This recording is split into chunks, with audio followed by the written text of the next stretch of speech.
तो इस प्रोग्राम में हमने अभी तक लगभग 120 लोगों को जोड़ा है और जो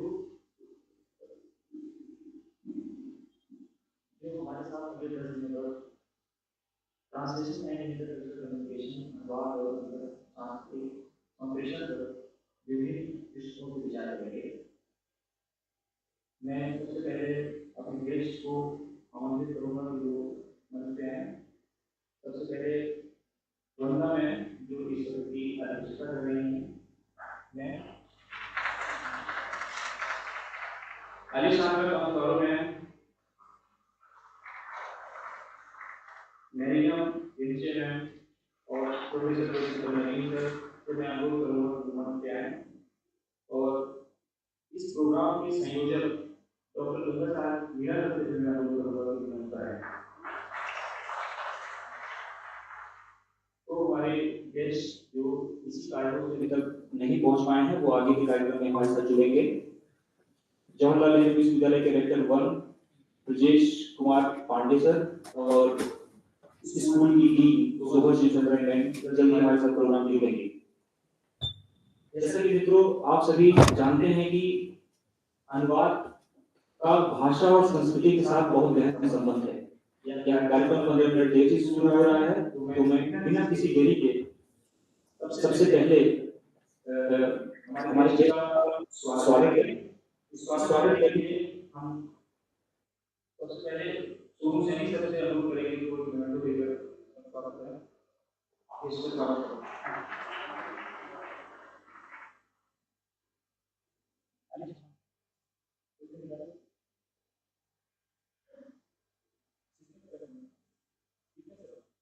सोनू सैनी सर अलेक्सांड्रा मैम का स्वागत करेंगे।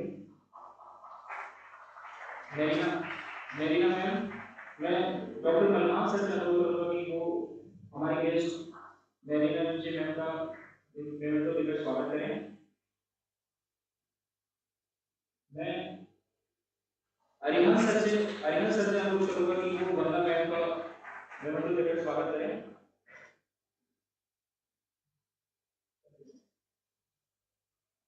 मैं अब्दुल राशिद सर से अनुरोध करूंगा कि वो उसे देश में नवीन कमेंटो देकर स्वागत करें।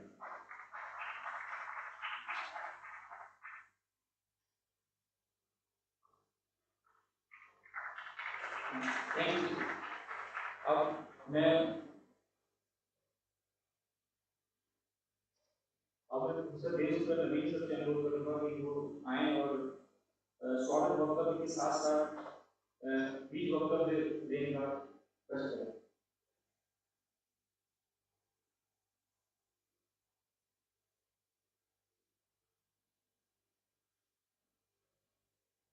धन्यवाद।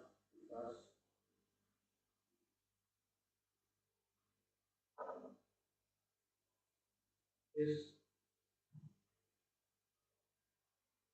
ज्ञान और भारतीय भाषा के संबंध पर आयोजित अनुवाद और अंतर सांस्कृतिक कम्युनिकेशन विषय 7 दिनों की कार्यशाला में आप सबका स्वागत करता हूँ। सम्माननीय मिस्टर की अध्यक्षता प्रोफेसर चंद्रन साहब, मुख्य अतिथि प्रोफेसर सांद्रा जी, विशिष्ट अतिथि डॉक्टर मलिना जी, इस कार्यशाला के प्रधान डॉक्टर इंदिरा साहब जी, सभागार में उपस्थित हमारे कई सहयोगी हैं और प्रधान सभी छात्र छात्राएं सबको इस कार्यशाला में सबका अभिनंदन करता हूँ, स्वागत करता हूँ। तो ये हमारे जो विकास हैं ये तो हमारे साथी काम करने वाले और तो प्रतिक्रिया भी होती है, लेकिन बुलाते हैं उनका कार्य शैली बदलते रहते। तो अभी मुझे पता चला कि बीज भाषण देना है, वह तो अनुवाद पढ़ाता हूँ, तो इसलिए भाषण तो कुछ कर ही लेंगे। लेकिन आप जैसे विद्वानों के बीच में जहाँ अलसांदा जी हों, मरीना जी हों, ऐसे विद्वानों के बीच, और विदुषी डॉक्टर वंदना झा हों, और आप सब भी विद्वान और विदुषी तो हैं ही, पर बिना किसी तैयारी के, हालांकि मुझे इस कार्यशाला में एक दिन इस विषय पर बोलना भी, तो अभी तैयारी मेरी जारी ही थी उस बोलने के लिए। लेकिन आज बीज वक्तव्य के संबंध में मुझे मैं कई बार कह चुका हूँ कि अनुवाद एक ऐसा कर्म है जिसके कारण इस दुनिया की कई लुट गई मिट गई सभ्यताओं का पुनर्वासन हुआ है और वह फिर से जीवित हुआ है। अनुवाद ही है कि बौद्ध साहित्य के बहुत सारे ग्रंथ हमारे बीच मौलिक रूप में अब उपलब्ध नहीं हैं, लेकिन अनुवाद के कारण वह कहीं जीवित है, तो पुनः उसका उल्टा अनुवाद करके हमारे देश की चीज़ बनाई जा रही है। वज्र सूची अश्वघोष की इतनी महत्वपूर्ण रचना, जिसमें दलित जीवन पर बहुत ही महत्वपूर्ण चीज़ें उल्लेख के रूप में है, और वह आज हमारे बीच मूल रूप में नहीं है, आधी अधूरी है। कुछ बची हुई चीज़ों को अनुवाद करके फिर से वापस लाया जा रहा है। आज ही एक मित्र सहकर्मी प्रोफेसर रामचंद्र ने मुझसे सवाल किया, कुछ एक दिनों बाद यहीं पर एक मैथिली भोजपुरी अकादमी की ओर से आयोजन होना है, और उसमें मुझे मैथिली में कविता पढ़ने के लिए बुलाया गया है। तो रामचंद्र ने कहा कि आप भोजपुरी जानते हैं, आप भोजपुरी में भी कविता क्यों नहीं लिखते?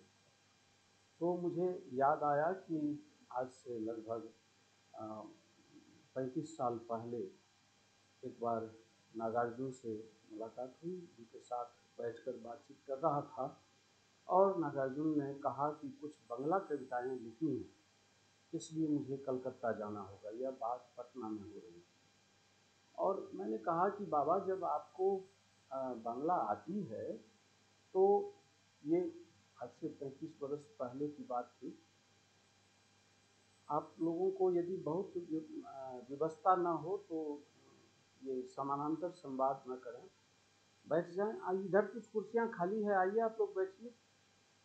तो मैंने नागार्जुन से कहा कि आपको बांग्ला आती है, 35 वर्ष पहले मेरी बुद्धि कितनी रही होगी, वैसे तो अभी भी कितनी बुद्धि हुई है मुझे नहीं पता, लेकिन 35 वर्ष पहले की बुद्धि के बारे में तो मैं कन्फर्म हूँ कि कविता को इतना ही जानता था कि ये बेतुका सवाल मुझसे कर दिया कि आपको जो बांग्ला भाषा आती है तो आप पटना में भी बैठकर बांग्ला में कविता लिख सकते हैं। बगल में बैठे नागार्जुन ने अपनी बूढ़ी उंगलियों से एक थप्पड़ मुझे यहाँ लगाया और कहा कि बेवकूफ़, जिस भाषा का में कविता लिखनी है उस जनपद की हवा जब तक शरीर में न लगे, वहाँ के कोयल की कूक, वहाँ की स्त्रियों की गान, वहाँ के लोगों की सांसें और वहाँ का भोजन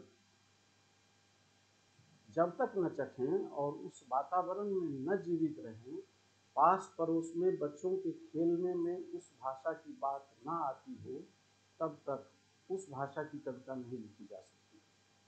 और तब से वह बात मेरे मन में उभर कर गई, और जब अनुवाद के बारे में सोचना शुरू किया तो मुझे लगा कि संस्कृति ही ऐसी चीज़ है जो किसी भाषा को दूसरी भाषा से अलग करती है। और इसी कारण हम लोग क्लास में अक्सर चर्चा करते हैं कि संस्कृति के कारण ही अनुवाद करते समय किसी अनुवादक के सामने अनट्रांसलेटेबिलिटी, अननुवाद्यता जैसी चीज आती है। जब हम गंगा लाभ कहते हैं तो अलेसांद्रा जी चूँकि अनुवाद की और कई भाषाओं की विदुषी हैं, पर ये इटालियन में या इजरायली भाषा में गंगा लाभ का वह अर्थ ग्रहण नहीं करेंगी जो हमारे यहाँ होता है। एक ही पानी है, वह जब चढ़ता है तो पानी चढ़ना एक किसी बाढ़ में नदी के किनारे या बांध पर खड़े होकर जब बाढ़ आती है तो उस पानी का चढ़ना, और जब अस्पताल में किसी रोगी को पानी चढ़ता है उसका चढ़ना, ये किस तरह से संस्कृति के कारण मुहावरे में अंतर आते हैं। एक शब्द जो मिथिलांचल की महिलाओं को छोटे बच्चे बड़े ही आह्लाद और दुलार से अपनी माँ को जब बुढ़िया कहता है, तो एक युवती 30 बरस 28 बरस की युवती को अपने छोटे बच्चे के मुंह से बुढ़िया सुनना बहुत सुख देता है, मगर बुढ़िया सामान्य बोलचाल में किसी स्त्री के लिए अभद्र आचरण है और अभद्र शब्द है, उन्हें ऐसा नहीं कहा जा सकता। ऐसे सांस्कृतिक संप्रेषण जब कभी होते हैं, हम जब हिंदी में लोहार बोलते हैं, उसका शब्द ब्लैक स्मिथ, उसका अनुवाद अंग्रेजी में करते हैं। अंग्रेजी में ब्लैक स्मिथ लोहे का कारोबार करने वाला व्यक्ति होता है, जबकि लोहार भारत में एक जाति विशेष को संबोधित करता है। और कोई पंडित जी, कोई बाबू साहब या कोई दूसरी जाति के लोग, इतर लोहार लोग यदि लोहे का व्यापार करना शुरू कर देते हैं तो उसे लोहार नहीं कहा जाता। ये अंतर दो संस्कृतियों के अनुवाद करते समय आते रहते हैं, और संस्कृति जैसी महत्वपूर्ण चीज भी अनुवाद को अनुवादक के सामने इतने गरिमामय ढंग से उपस्थित करती है कि उनका अनुवादकीय दायित्व स्वयं अपने में महत्वपूर्ण होकर सामने में खड़ा होता है।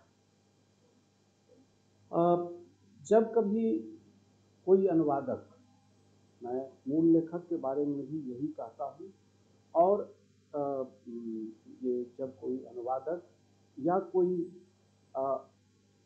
एप्रोप्रिएशन करने वाला, जिसे हम आत्मसातीकरण कहते हैं, हम रामचरितमानस को अनुवाद कहें या मूल कहें, इसमें भ्रम होता रहता है। पर सत्य तो यही है कि बहुत पुराने समय से, ईसा पूर्व 7वीं शताब्दी से चली आ रही राम कथा की परंपरा, हमारे यहाँ जब तुलसीदास के सामने वह उस कथा का पुनर्लेखन शुरू हुआ तो उसे हमने यह माना कि ये अनुवाद भी है और मूल भी है। मूल इस अनुवाद इसलिए कि उसकी मूल कथा रामायण से ही ली गई है, लेकिन मूल इसलिए कि तुलसीदास के राम मर्यादा पुरुषोत्तम है, वाल्मीकि के राम मर्यादा पुरुषोत्तम नहीं। वाल्मीकि की सीता रावण मृत्यु के बाद जब लंका से वापस लाई जाने लगी और अग्नि परीक्षा के लिए सीता को खड़ा किया गया, तो राम का विरोध उनके सभी अनुयायियों ने किया, लक्ष्मण से लेकर हनुमान तक। मगर राम अपने जिद पर अड़े रहे, और तब सीता ने अंत में कहा, त्वयातु नर शार्दूल, हे राम, तुम तो शेर हो, सिंह हो, मनुष्यों के बीच सिंह हो, तुमने क्रोध में ओछे मनुष्यों की तरह मुझे, मेरी गरिमा को नहीं समझा। तुम यह भी भूल गए कि मैं धरती से उत्पन्न हुई स्त्री हूँ और मैं विदेह की बेटी हूँ। यदि मैं यह जानता कि तुम इस समय मेरी ऐसी स्थिति करोगे, तो जब तुम्हारे भेजे गए दूत हनुमान मेरे पास आए थे, उसी समय मैं प्राण त्याग देती और तुम्हारे सामने अपने संबंधियों का विरोध इस तरह से प्रकट नहीं होता। ये काम वाल्मीकि जब कर रहे थे तो उन्होंने राम और सीता का कोई संघर्ष नहीं दिखाया था। सामाजिक वातावरण में उन्होंने यह प्रस्तुत करने की चेष्टा की थी कि पूरे रामायण में राम के महत् चरित्र का गुणगान करने के बावजूद अंतिम समय में वह व्यक्ति भी यदि कहीं पर नीति से किसी कारण से किसी विवशता में डिगता है, यद्यपि राम के उस जिद का भी एक आगे का कारण था और राजपाट में अपने राजा के रूप में भी अपने को स्थापित करने का कारण था, मगर यदि डिगता है तो उसे इस तरह से कोई स्त्री उसका प्रतिकार कर सकती है। तुलसीदास की सीता राम मर्यादा पुरुषोत्तम राम के साथ ऐसा नहीं कह सकती थी, क्योंकि तुलसीदास का प्रयोजन ही था राम जो यह 16वीं शताब्दी का समय हमारे देश में शासकीय रूप से जैसा था उसको प्रतिपादित करने के लिए तुलसीदास ने वह आत्मसातीकरण किया था। इसलिए तुलसीदास की सीता तुलसीदास के मर्यादा पुरुषोत्तम राम के साथ ऐसा व्यवहार नहीं कर सकती थी। मित्रों, अनुवाद करते समय बात को समेटते हुए मैं यह कहना चाहता हूँ कि दिनकर ने जब कुरुक्षेत्र लिखा या रश्मिरथी लिखी तो वह महाभारत की कथा का अनुवाद नहीं कर रहे थे। असल में वे द्वितीय विश्व युद्ध से लेकर भारत की उस समय की राजनीति को एक रूपक की तरह समाज में प्रस्तुत करना चाहते थे और राजनीति कर्मियों को वे एक चेतावनी देना चाहते थे। हर अनुवादक, हर आत्मसातीकरण करने वाले कृतिकार और हर रूपांतरकार, हर मूल लेखक, इन सब का कोई न कोई सामाजिक उद्देश्य होता है। साहित्य पढ़ने और उसके अनुशीलन के लिए हमें इन सभी दृष्टियों को याद रखने की ज़रूरत है और यह भी हम याद रखें कि जब एक भाषा के पाठ का दूसरी भाषा के पाठ में अनुवाद होगा, खास करके वैसे समय में जब अकबर के काल में रामायण और महाभारत का अनुवाद किया गया और वह अनुवाद जब फारसी में हो रहा था तो फारसी के अनुवादकों के सामने समस्या थी कि यह रामायण और यह महाभारत जिसमें बहुदेवोपासना की चर्चा है, उसका अनुवाद जब हम एक देवोपासना वाली भाषा में करेंगे तो हमारे सामने कौन कौन सी बातें समस्या के रूप में खड़ी होगी और कहाँ कहाँ हमें अननुवाद्यता से जूझना पड़ेगा। यद्यपि बहुत पहले गेटे ने अननुवाद्यता से जूझने के लिए समतुल्यता सिद्धांत की चर्चा कर दी थी, बावजूद इसके संस्कृति जन्य अननुवाद्यता से आज के भी अनुवादक निपट नहीं पाए हैं। उनके सामने फुटनोट, पाद टिप्पणी जैसी चीज अभी भी अनुवाद में है ही।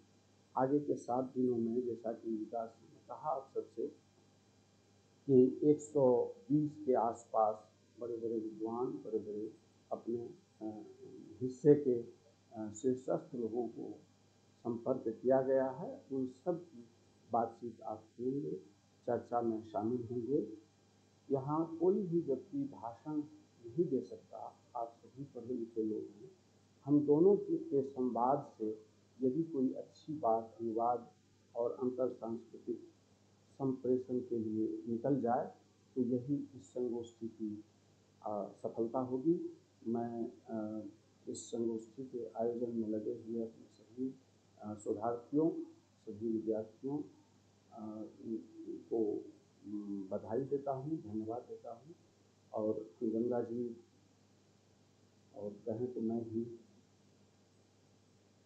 इस आयोजन के लिए आप सबसे शुभकामनाएं मांगता हूँ। आप सबने मुझे सुना, बहुत बहुत धन्यवाद, आभार।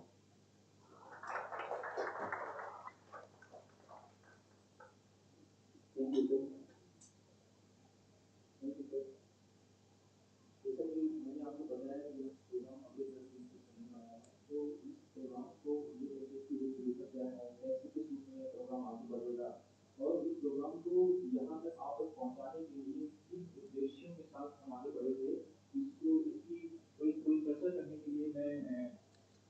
डॉक्टर गंगा साहब मेड़ा सर को बुलाना चाहूँगा कि वो आएँ और इस प्रोग्राम को लेकर आगे आगामी दिनों में क्या चर्चा होने वाली है उस पर विस्तार से चर्चा करें। Thank you.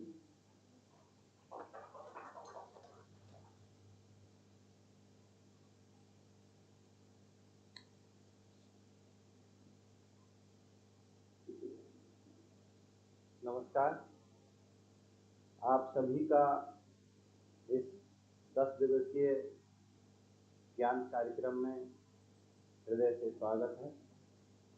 आप सब शामिल हुए इसलिए आप सबको बहुत धन्यवाद। आदरणीय प्रोफेसर वंदना झा, आदरणीय प्रोफेसर अलेसांद्रा कॉन्सोलारो जी, आदरणीय प्रोफेसर देवशंकर नवीन, आदरणीय प्रोफेसर मालिना देवसा जी, आदरणीय अजीत खन्ना जी, हमारे दोस्त लोग यहाँ कहीं बैठे हुए हैं, संतोष जी, अरिहंत जी, किशोर जी, हरिमाधव जी, मलखान जी और सबसे खास डॉक्टर सोनू सैनी जी, जो सुनने के लिए आए थे पर हमने उनको बहुत सारी जिम्मेदारियां संभला दी क्योंकि वो इस तरह के कार्यक्रमों के विशेषज्ञ हैं, दूसरी भाषा पढ़ाते हैं। और प्यारे दोस्तों जो यहाँ पर जुड़े हुए हैं और जो ऑनलाइन माध्यम से जुड़े हुए हैं, आप सबका मैं दिल से स्वागत करता हूँ। भारतीय भाषा केंद्र का हिंदी अनुभाग काफी लंबे समय से उपेक्षा का शिकार रहा। हमेशा उसको दोयम समझा जाता रहा। हम दोनों ने मिलकर कोशिश की कि उसको हम सक्रिय बनाएं। प्रोफेसर देवशंकर नवीन के नेतृत्व में हमने व्याख्यान श्रृंखला शुरू की, एमए शुरू किया और उसी क्रम में हमको लगा कि पर्याप्त गतिविधियां हो रही है, एक अंतर्राष्ट्रीय स्तर की गतिविधि भी हो, तो इस प्रोजेक्ट के लिए अप्लाई किया और ये हमारे लिए एक सुखद विषय है कि भारत सरकार की विशेषज्ञ समिति ने हमारे इस प्रोजेक्ट को अप्रूवल दिया और आज आप सबके समक्ष एक 10 दिवसीय कोर्स लेकर के हम उपस्थित हैं। ये बड़ा महत्वपूर्ण विषय है, अनुवाद और अंतर सांस्कृतिक संप्रेषण, ट्रांसलेशन एंड इंटरकल्चरल कम्युनिकेशन।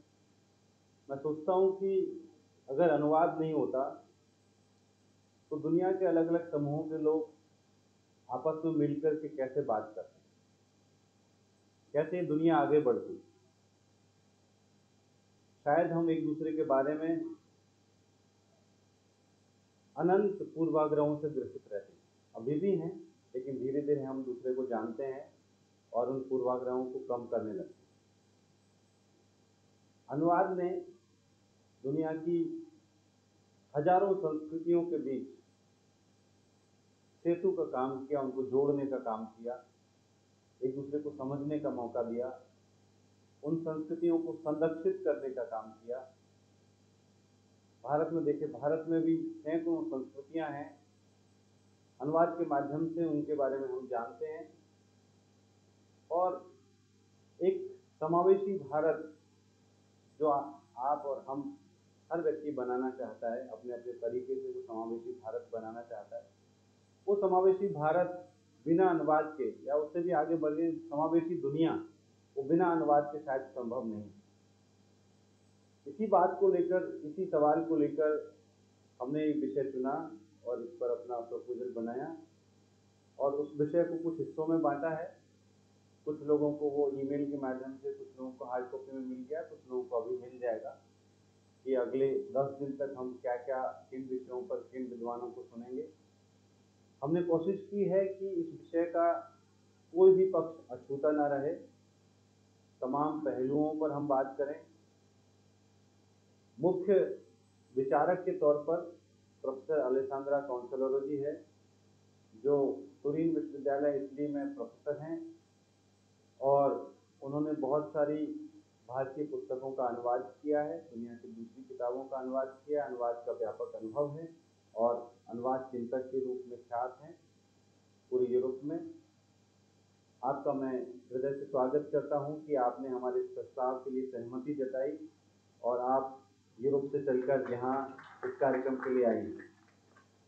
ये हमारे लिए खुशी का मौका है कि भारत सरकार की गेस्ट प्रोफेसर मरीना जी हमारे साथ हैं। वो आईसीसीआर की गेस्ट हैं इस वक्त, लेकिन संयोग ऐसा रहा कि उनके आगमन की तिथियां भी इस कार्यक्रम से मेल खाई, तो हमने उनसे निवेदन किया कि आप भी हमारे इस उत्सव का, इस ज्ञान के आदान प्रदान की प्रक्रिया का हिस्सा बनिए और हमें लाभान्वित कीजिए। तो प्रोफेसर मरीना जी ने हमारा आग्रह स्वीकार किया। आपका बहुत बहुत धन्यवाद।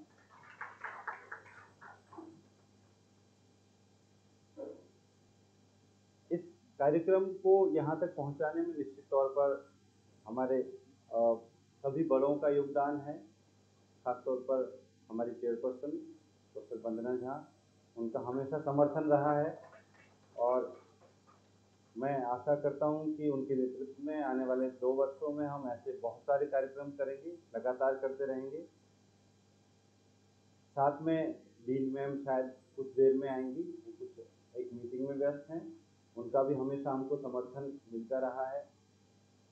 ब्रजेश पांडे जी किसी मीटिंग की वजह से आ नहीं पा रहे हैं, वो भी कह रहे हैं कि मैं कोशिश करूंगा, लेकिन उन सब का सहयोग और साथ इस यात्रा की शुरुआत के लिए आवश्यक था। सब साथ में हैं और बहुत सारे विषयों पर, खासतौर पर भारतीय परंपरा हो या वैश्विक परंपरा हो, अनुवाद के तमाम महत्वपूर्ण पहलुओं पर हम बात करने जा रहे हैं अगले 10 दिनों में।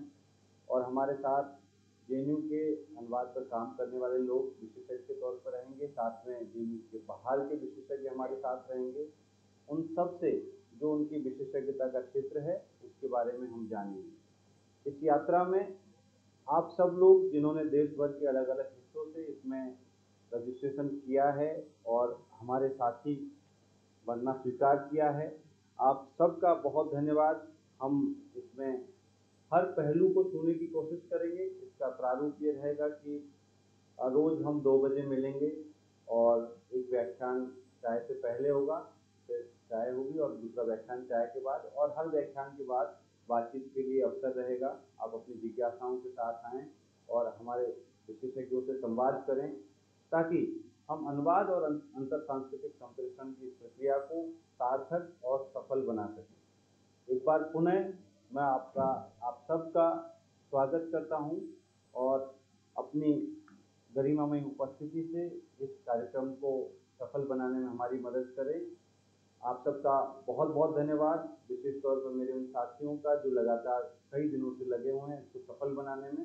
उनका खासतौर पर जो सब लोग देखिए पीछे खड़े हुए हैं, वो सोच रहे हैं कि कुछ काम आ जाए तो दौड़ करके हम करेंगे। तो आप सबका बहुत धन्यवाद। इसी तरह से आप साथ रहिए, हम बहुत बड़े बड़े अच्छे अच्छे कार्यक्रम करते रहेंगे। बहुत धन्यवाद।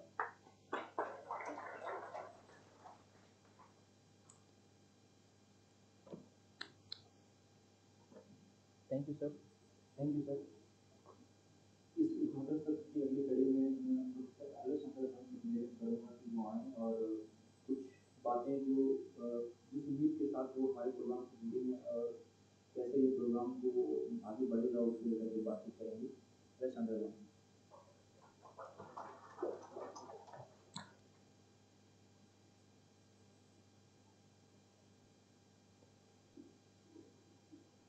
Namaste. Good afternoon. Hello. Bonjour. Ciao. Buongiorno. हम अलग अलग क्या सकते हैं, ये ठीक है? So, okay, I'm going to speak in English, even if I'm a Hindi professor, and I'm going to apologize for that. First of all, I want to thank Professor Gangaji and all the wonderful persons that are here on the stage and you who are participating to this 10-day program. And okay, I try to be very, very brief because I will have a lot to say in the next days and I don't want to say everything now. But the important thing is that I want to apologize because I'm going to talk in English. But there is a reason for that. The reason is that, and we will discuss this thing, I am always talking either in Italian or in English when I speak of technical issues regarding translation or teaching. And I don't have the Hindi vocabulary to talk about that. So if I had to teach in Hindi about translation, maybe I should need a translator. And so we decided that it's much easier to speak in English, even if this is a translation, because in my mind, I am translating from Italian because I always speak Italian. So you see, I am a translated woman, as many of us are probably. And I'm going to discuss a lot of issues that regard translation, and they are listed in the syllabus. So we will talk about problems regarding translating poetry, regarding power and politics in translation, regarding culture, language, and today I'm going to talk about the translation studies, what they are, because I have been told that not everybody here is like a specialist in translation studies.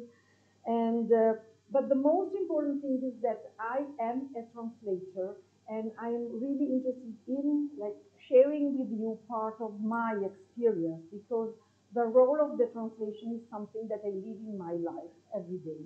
And so I will try to put some theory, but also give some examples. And the most, I mean, my wish is that you will not get too bored about what by our our talks, and I really want you to stop me anytime that you don't understand what I say.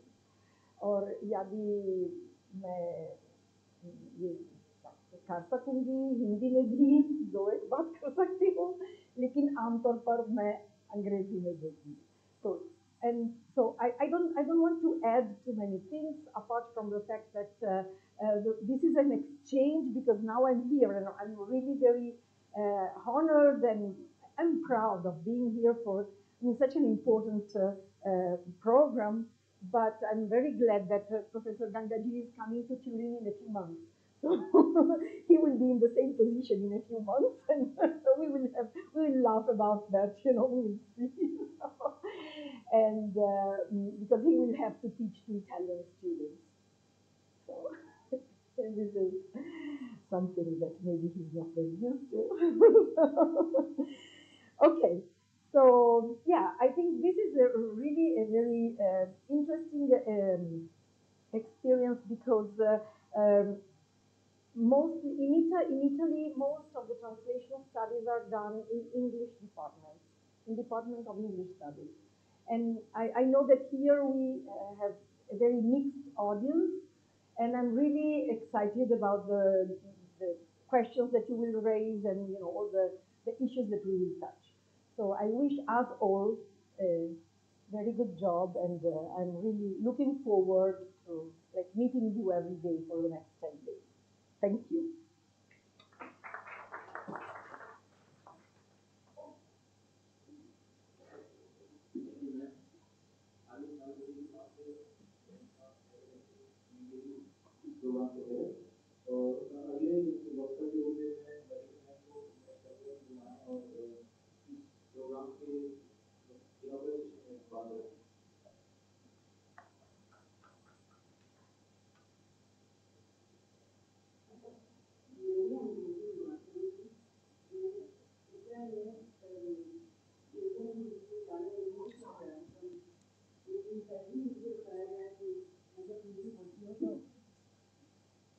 अजीब सुनाई देती हूँ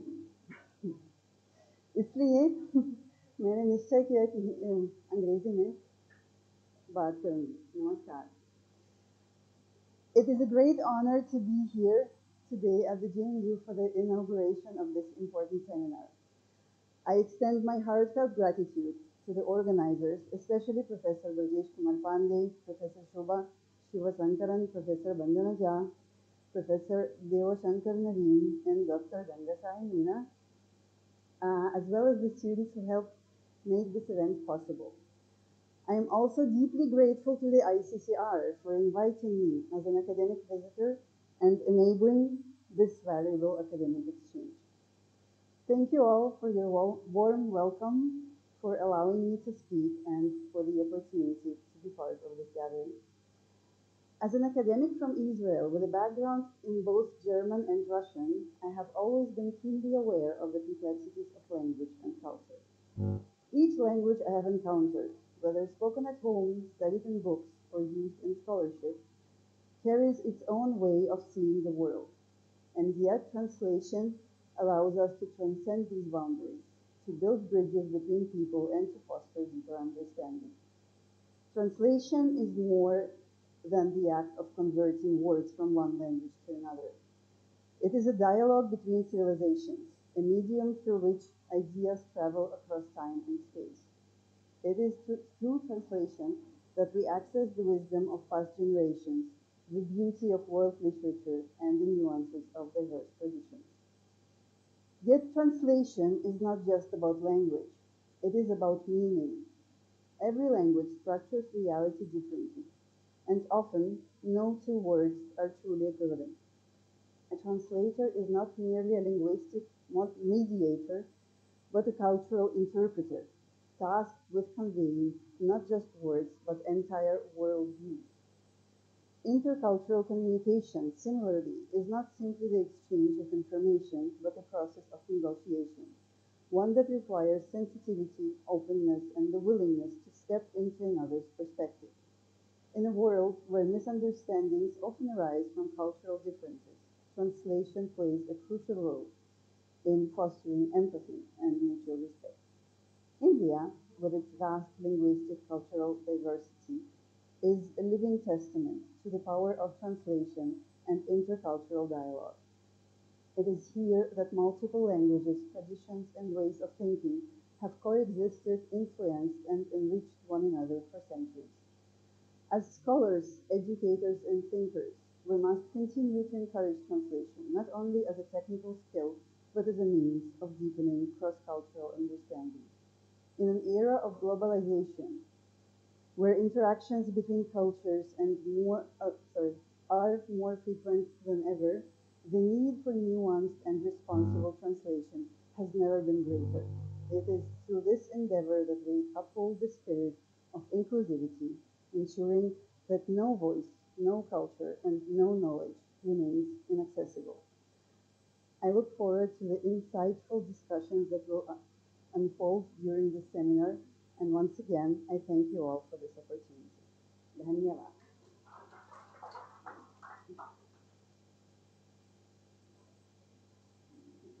बहुत धन्यवाद करना जी। मतलब course का उद्देश्य ये है कि दुनिया के लोग आपस में मिलें, खासतौर पर अकादमिक दुनिया के लोग आपस में मिलें, एक दूसरे को समझें और विश्वविद्यालयों के आपस में समझौते हों, अकादमिक रूप से एक दूसरे को सीखें और इसी उद्देश्य को पूरा करने के लिए हमारे साथ में आने वाले दिनों में आप लोग भी जो संवाद करें कि आप इसको करने की क्या संभावनाएं हैं और किसी विषय से आप जुड़े हुए हैं जिससे आप भविष्य में रिसर्च करना चाहते हैं। तो अब मैं आज की इस कार्यक्रम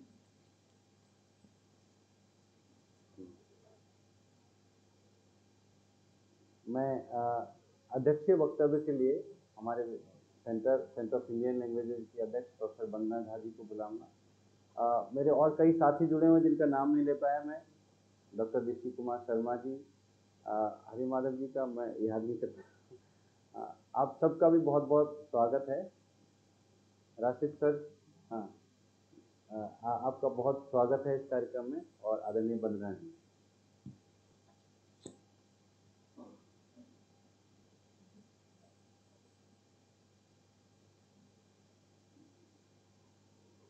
धन्यवाद। अध्यक्ष होने का फायदा ये है कि कोई चाहे या ना चाहे फिर भी बुला लिए जाते हैं। कोई बात नहीं, और हम भी इसका फायदा उठाना नहीं भूलते हैं, और साधिका कहीं भी रहें दुनिया में उपस्थित हो जाते हैं। जब अनुवाद की बात हो रही है, अनुवाद और अंतर सांस्कृतिक संप्रेषण, और मुझे पता है कि बहुत अधिक नहीं बोलना है, लेकिन बोलना इतना ही है कि मैं का हम हो जाना और हम का तुम हो जाना, यही अनुवाद है। आज हम सबों के बीच में बहुत ही विदुषी लेखिका, अनुवादक, चिंतक, दार्शनिक के रूप में इटली की मैडम प्रोफेसर अलेशांद्रा कॉन्सोलारो उपस्थित हैं और अभी हर एक दिन नित्य नवीन व्याख्या आप अनुवाद की सुनेंगे, एक संस्कृति की व्याख्या सुनेंगे। हमारा मन कैसे अंतर सांस्कृतिक होता है और उस समुद्र में गोते लगा करके कैसे मोतियों को चुन करके ले आता है। तो अगली व्याख्या, अगला जो व्याख्यान होगा, मैडम का होना, मैडम की उपस्थिति भारतीय भाषा केंद्र के लिए बहुत ही श्लाघनीय है और बहुत ही अच्छा और शानदार है। हम उनके आगमन के लिए उन्हें बधाई देते हैं। एक बार जोरदार ताली से उनका स्वागत करें। दूसरी हमारे बीच में विदुषी जो हैं वो इजराइल से आई हुई हैं। आप सबों को पता है, जब भी हम सभी भाषा की बात करते हैं तो इजराइल की बात जरूर करते हैं, क्योंकि जब वहाँ राष्ट्रभाषा का सवाल उठा तो रातों रात वहाँ की भाषा हिब्रू बन गई। तो ऐसा एकता का भाव वहाँ के देश में है और वहाँ से जो यहाँ विदेशी जो विदेश से हमारी बहन पधारी हैं मैडम मरीना रिम्स्टा जी, उनका हम सभी हार्दिक स्वागत करते हैं और आभार व्यक्त करते हैं कि यहाँ पर आप आई हैं। और आज हम सबों के बीच में जो अनुवाद पर जो बीज वक्तव्य देने वाले वक्ता प्रोफेसर देव शंकर नवीन, जो मात्र अनुवाद केंद्र के प्रोफेसर मात्र नहीं हैं, जिन्होंने अपना लंबा समय हिंदी मैथिली का अनुवाद करते हुए, एक प्रकार से कायांतरण करते हुए, रूपांतरण करते हुए, दोनों संस्कृतियों को भारत के मानस में पुनर्जीवित करते हुए यहाँ पर उपस्थित हुए, तो निश्चित रूप से उनका होना, उनका इस केंद्र में होना हम सबों के लिए गौरव की बात है। सर, आपको बहुत बहुत बधाई देते हैं। एक श्लोक है कि अयं निजः परो वेति जनना लघु चेतसाम उदार चरिता नाम तू वसुधैव कुटुंबकम। यह तेरा है, यह मेरा है, यह बात छोटी बुद्धि वाले लोग करते हैं। जो उदार चरित्र के नाम के लोग होते हैं, उनके लिए वसुधा ही कुटुंब होती है। तो भारत का जो यह महाउपनिषद का बोध है, वाकई में वसुधैव कुटुंबकम की भावना को हम किस प्रकार से विश्व में प्रसारित कर रहे हैं, प्रचारित कर रहे हैं और हृदय में आत्मसात कर रहे हैं, आज का दिवस उसी भाव का दिवस है। हम सबों के सम्मुख प्रोफेसर अब्दुल खलीक रशीद सर हैं, जिन्हें मैं पिछले कम से कम 32 सालों से मैं जानती हूँ। जब हम सभी यहाँ पढ़ रहे थे तो सर उस समय भी अफगानिस्तान की कहानियों को लेकर के और पख्तो भाषा की कहानियों को हिंदी में अनुवाद कर रहे थे और सर से ही प्रेरित होकर के हमने बहुत सारी कविताएं अफगानिस्तान पर लिखी थी और सर के माध्यम से हमने अफगानिस्तान को, बुज़कशी के मैदान को, बामियान की गुफाओं को और वहाँ सेंधा नमक जो लाजपत नगर में बेचता हुआ लड़का है, जो हींग की जो दास्तान है, उसको हमने समझने की कोशिश की थी। तो सर को आज देख करके जो पाणिनि की अष्टाध्यायिका जिनकी स्थापना है, वो कहते हैं कि पाणिनि जो है अफगानिस्तान का है और किस तरह से अष्टाध्यायी की रचना में तमाम हिंदी की भाषा में, संस्कृत की भाषा में जो पश्तो भाषा जो घुल मिल गई है, उन सबों को उनके माध्यम से हम सभी जानते हैं। आप सबों को पता होगा कि जब हम भारतीय भाषा केंद्र कहते हैं तो उसमें सिर्फ हिंदी मात्र नहीं है, उसमें उर्दू भी है, उसमें ओडिया भाषा भी है, उसमें तेलुगु भी है, उसमें बांग्ला भी है और आगे आने वाले भविष्य में हम सभी उसको और भी विस्तारित करते जाएंगे। इस भवन के छत के नीचे भाषा विज्ञान भी है, अंग्रेजी भी है और विश्व की तमाम भाषाएं हैं। जो मिल करके एक भाषाई समाज का निर्माण करती हैं। और हम सभी जो छात्र यहाँ पर बैठे हुए हैं, वही इसी सांस्कृतिक आदान प्रदान के कारण हम सभी एकत्रित हैं। क्योंकि संप्रेषणीयता की बात जब होती है तो हम सबों को पता है कि बौद्ध धर्म का विकास यूं ही नहीं होता। यदि उसका अनुवाद नहीं होता और उसके भावों को लेकर के वहाँ पर अशोक के पुत्र और पुत्री देश और विदेश में नहीं जाते, और इसीलिए आज बौद्ध धर्म और दर्शन को हम देख रहे हैं। तो आप याद कीजिए कि 1944 का समय वह समय है जब विश्व में सर्वाधिक उपन्यास तब लिखे गए बौद्ध के चिंतन के आधार पर, भगवान बुद्ध के चिंतन और दर्शन के आधार पर पुस्तकों की रचनाएं की गई। हमारे यहाँ षड दर्शन की परंपरा रही और षड दर्शन के साथ बाहर में चारवाक दर्शन भी रहे, और हम लोगों ने जैनिज्म को भी, स्यादवाद को भी, अष्टांगिक मार्ग को भी हम लोगों ने स्वीकार किया। तो भारत जो है वो स्वीकार की भूमि है, भाषाओं की भूमि है। विदेशों से तो हमारा अंतर सांस्कृतिक आदान प्रदान तो होता ही है, क्योंकि यह विचार विनिमय करता होता है, क्योंकि हम दूसरे की संस्कृति को समझते हैं, तो यह सहनशीलता का भी परिचायक हमें बनाता है।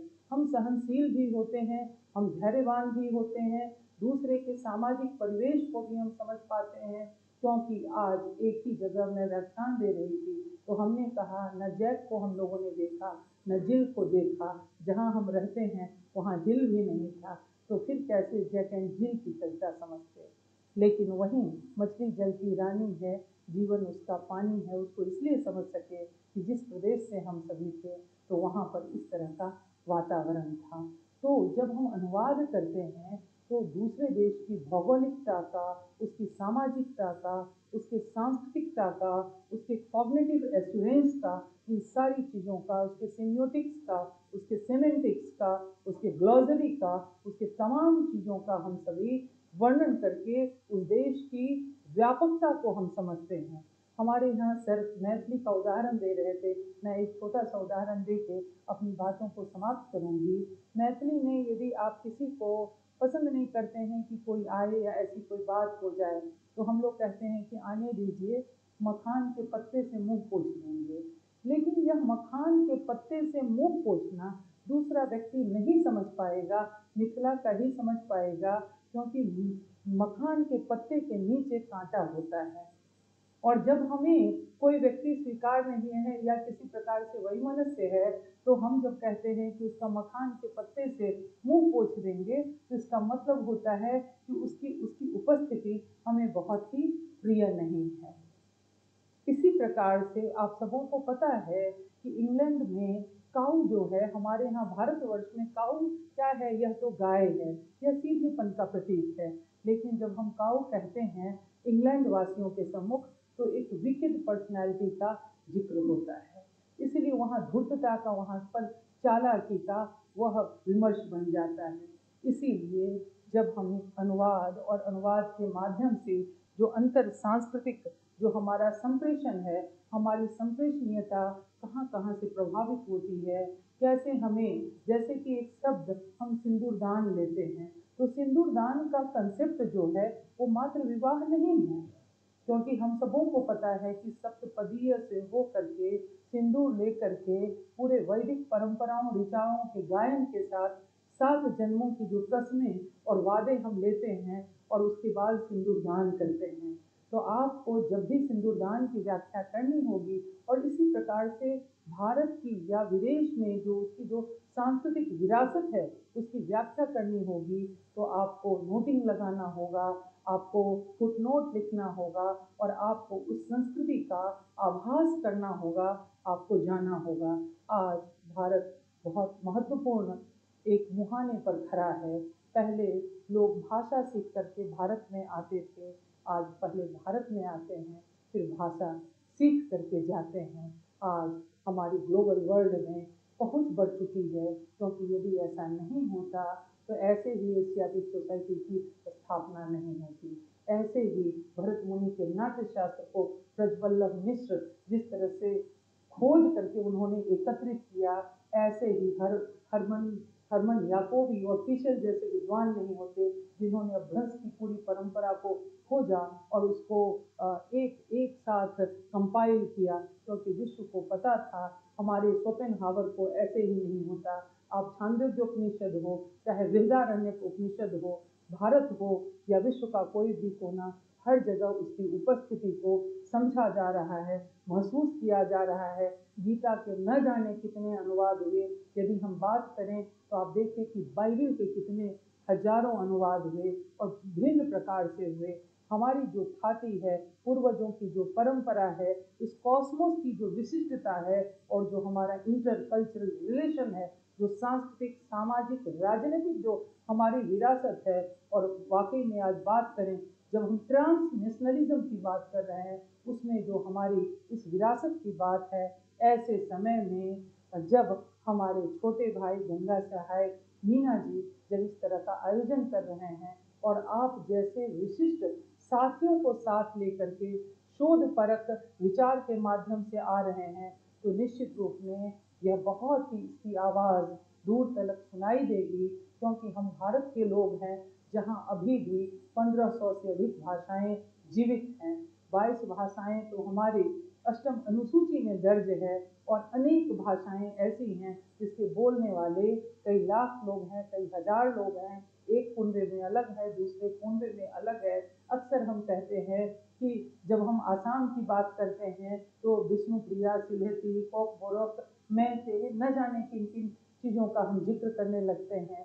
तो ऐसे भाषाई रूप से समृद्ध विरासत के लिए और विश्व को अपने में समाने के लिए यह जो आयोजन है, यह निश्चित रूप से दूर तक सुनाई देगा इसकी विशिष्टता का।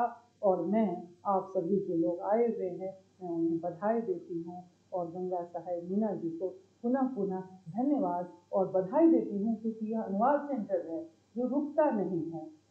ये हम सबों को भी ट्रांसफॉर्म करता है और लगातार ट्रांसफॉर्मेशन के लिए अनुवाद की भूमिका की एक धरती को, पृष्ठभूमि को तैयार करता है। तो पुनः इस विभाग को बहुत बहुत बधाई, धन्यवाद।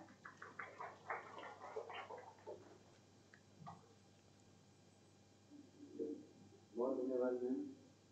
अध्यक्ष वक्तव्य के बाद में कोई वक्तव्य नहीं होता, धन्यवाद ज्ञापन होता है। तो हमारे साथ डॉक्टर अजीत करनाडी हैं जो फ्रेंच पढ़ाते हैं और अनुवाद की विशेषज्ञ है।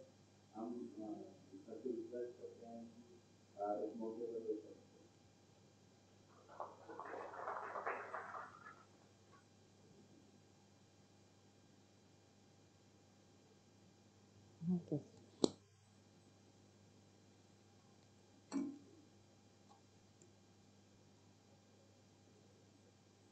Thank you very much.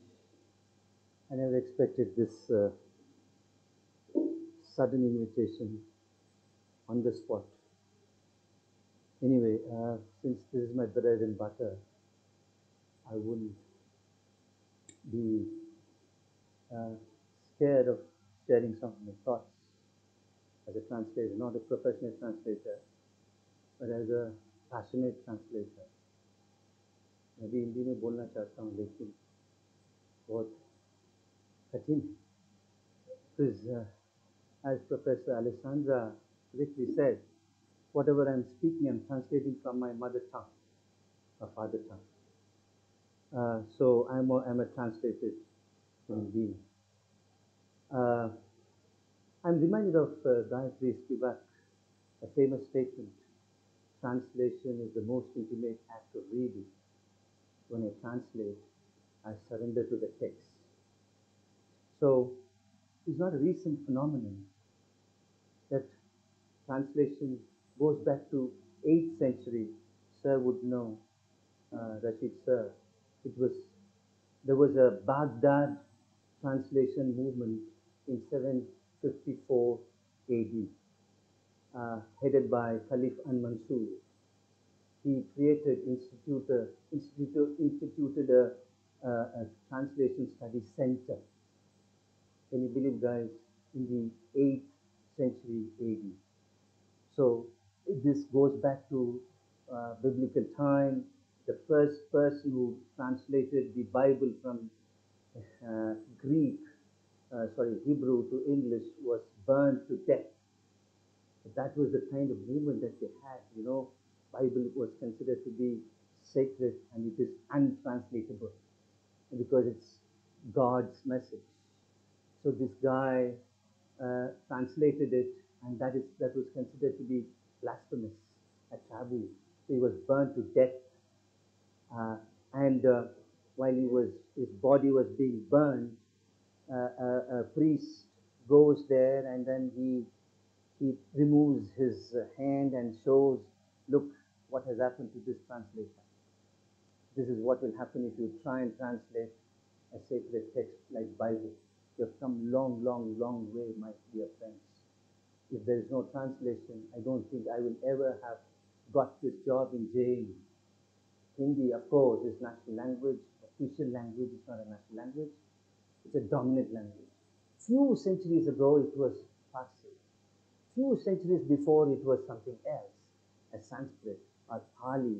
Before that, Apabhramsha, Prakrit, and so on and so forth. And I was reading this book. I just finished reading this book. I just shared this one point before I end my speech. I just finished this book, Wanderers, Kings, Merchants. Yeah, Peggy Mohan. Thank you very much. Somebody must have read this book before me. How to understand India through its languages, right? And the conclusion of this book is quite fascinating. It's a long, long way to go because we talk about substratum. All the historical facts have some kind of myths behind this. Though I don't believe in myth, I don't believe in God, I don't believe in any supernatural power, but I do believe in stories. Translation has beautiful stories. Thank you very much.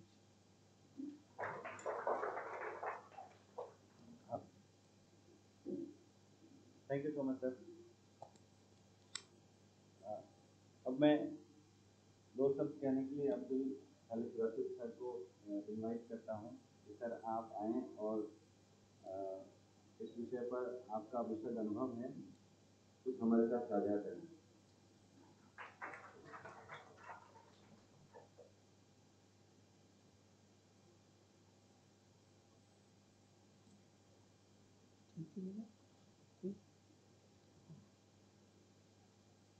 और हम पश्तो में बोलते हैं गयम और संस्कृत में बोलते हैं अहम। अहम और गयम के मतलब ये है कि सबसे पहले मैं गंगा जी को और वंदना जी को सलीम साहब को सब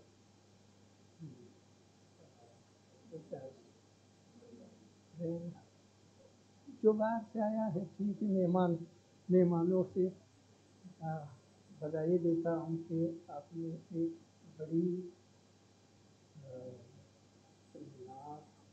बड़ी काम शुरू किया है तो वो अनुवाद का मामला है।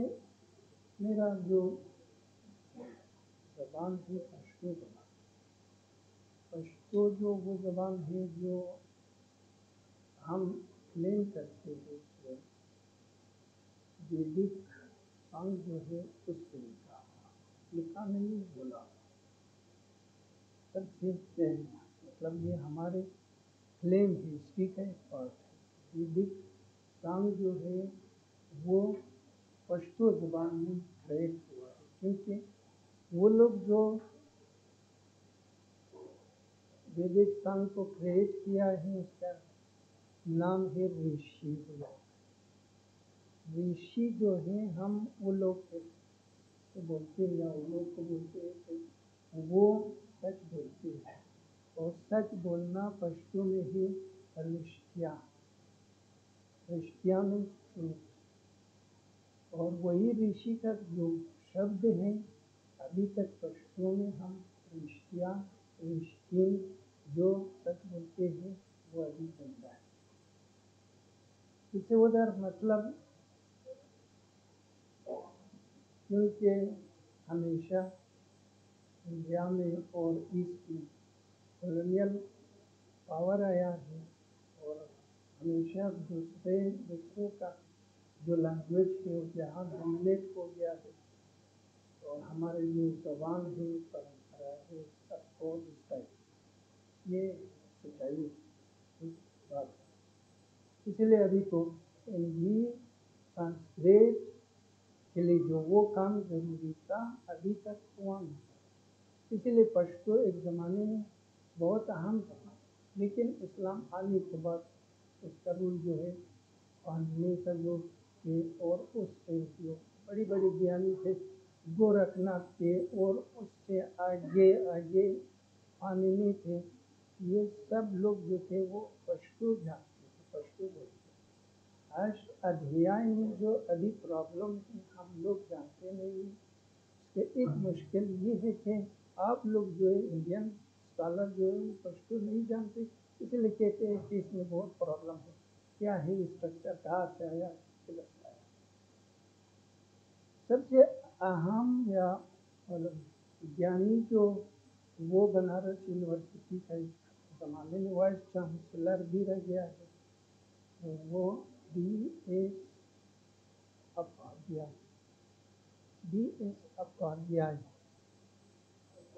Upadhyay vice chancellor. उन्होंने एक किताब लिखा है the fiddles of Indian culture. उसमें क्लियरली उन्होंने लिखा है कि we don't know about the word of लिखना,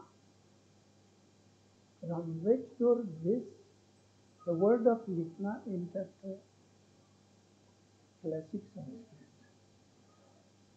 मैंने उधर 98 में मैं थे, 2002 में उधर लोग थे वो सभी इधर भी संस्कृत सेंटर में मिले लेक्चर भी दिया था।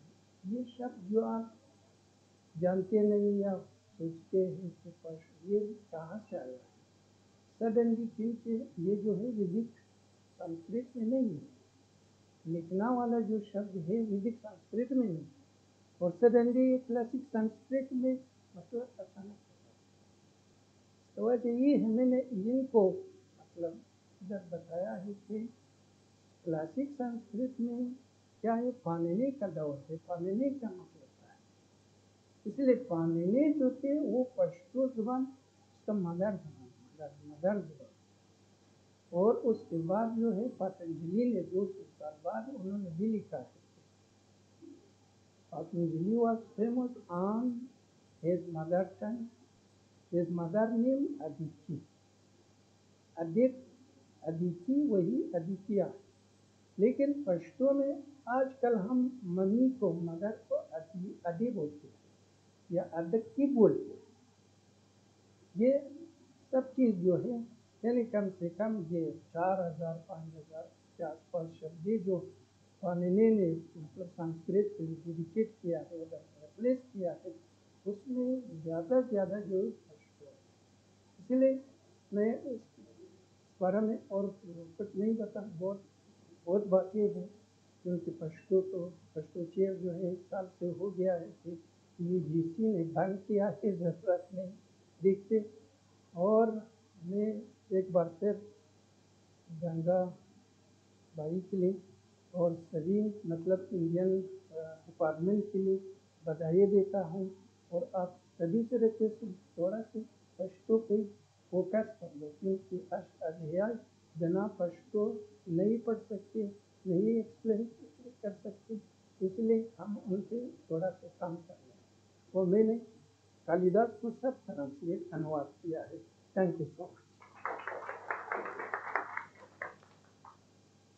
बहुत धन्यवाद सर। अब मैं कार्यक्रम के अंतिम पड़ाव पर उद्घाटन सत्र के अंतिम पड़ाव पर प्रोग्राम जी को आमंत्रित करता हूँ। धन्यवाद।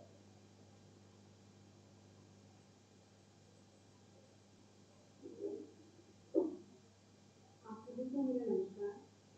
माननीय अध्यक्ष महोदया, विशिष्ट अतिथिगण, सम्मानित वक्ता और सभी उपस्थित विजेता, आज इस महत्वपूर्ण दिवस की अनुवाद और अंतर सांस्कृतिक संप्रेषण के प्रथम दिवस पर हम सभी ने जिस तरह गहन विमर्श तथा विचारों का आदान प्रदान किया, निसंदेह ज्ञानवर्धक और प्रेरणादायक रहा। इस सार्थक संवाद की समृद्धि के लिए मैं हार्दिक आभार प्रकट करना चाहती हूँ। सर्वप्रथम मैं माननीय professor Brijesh Kumar Pandey sir, professor Shobha Shivashankaran ma'am, professor Vandana Jha ma'am, professor Devshankar Naveen sir और डॉक्टर गंगा सहाय मीना सर का विशेष धन्यवाद अर्पित करती हूँ, जिनके सहयोग और प्रोत्साहन ने एक सारगर्भित और बौद्धिक मंच प्रदान किया।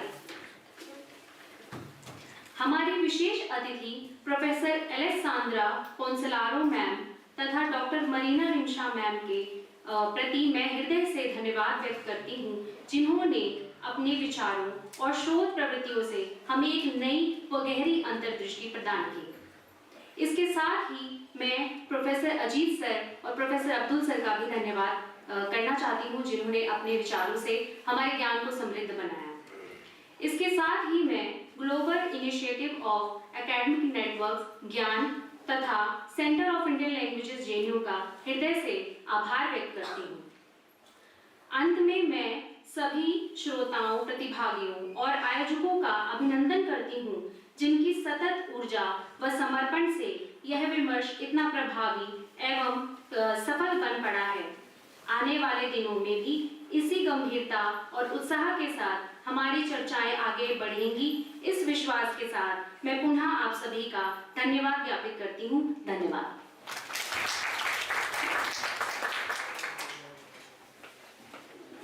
बहुत धन्यवाद। आप सभी चाय के लिए आमंत्रित हैं और उसके बाद ये सत्र जारी रहेगा। पहला लेक्चर इसके ठीक बाद में, चाय के ठीक बाद में करीब 15 मिनट बाद शुरू होगा। धन्यवाद।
और यहाँ से हमारे ज्ञान कोर्स की विधिवत शुरुआत होती है।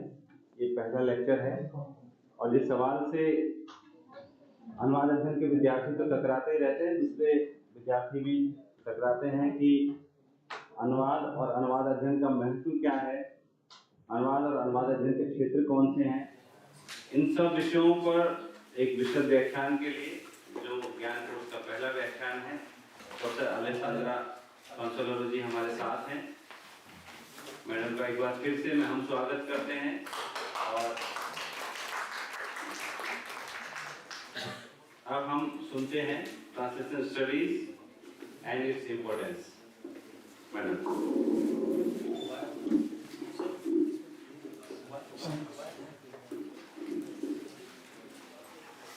Okay.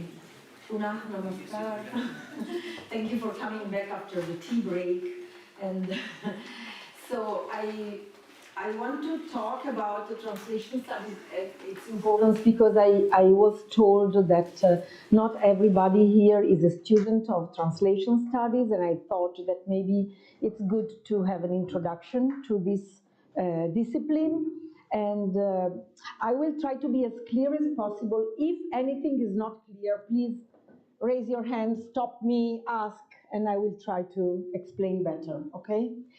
So I'm going to touch 2 points. The first one is to define the object of study, that is, what is translation? We're talking about translation, but what is translation? And the second one is the shaping of the discipline, how this discipline was constructed in time and with different methods. Of course, we don't have much time. I have a lot of slides. The slides will be made available to you later on, because I'm sure that there are misprints and problems that I will try to put in order before sharing them. But of course, I'm not going to read all the slides, but I have tried to make the slides very didactic, so that if you go through them again on your own, you will find references or something like that. Even if I'm just maybe quickly talking about that, I will not explain each and everything, okay? But it's just, for your future reference. Before we start, I want to show you a small video, and please think about what this has to do with translation.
Io ricordo che all'università ho studiato su testi fotocopia, non erano neanche in distribuzione, era proprio anche semplicemente la storia degli arabi, mischiando le carte, cioè facendo rientrare un discorso sociale e politico dentro un discorso religioso, per cui etichettando tutto come Islam e come Islam indiscriminatamente parlando di Islam come fede, di Islam come religione, di Islam come politica, di Islam come cultura, di Islam come civiltà e ad accogliere l'altro. E quindi semmai altererò anche delle mie consuetudini, delle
roti. So, now I would like you to go to this site, Menti.com, or you can use the QR code and enter the code that you will see there. If you use the QR code, this is not necessary. And I think you have like 1 minute to write 3 words. Now I have to get out of this in order to open the here. Wait a minute. It's somewhere here. It was here. Now it's not there any longer, of course. Menti.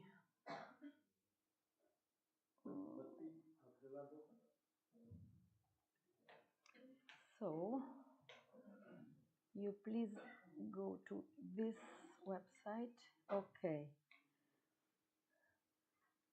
So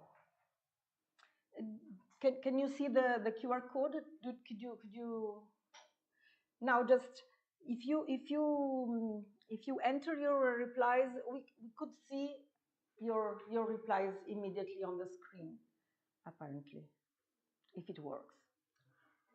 So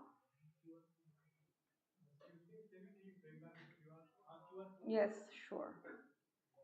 It's here. Just a minute. Can you see it? Or maybe you can just enter the code. It's 4134-4363. And you can write 1 to 3 words that are related. What is translation for you? Or what does bread have to do with translation? I mean, why do you think that I'm showing you these things? If you want to take a picture, maybe I can go back to the website.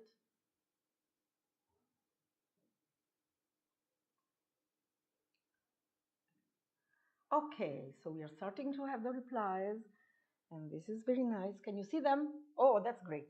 Great, I like it. Okay, let's wait, I think, 1 minute or something, and then we can stop and see what you think that culture is. That culture, you see, culture is a big word, so I'm using that translation is. I'm not submitting my words, of course, because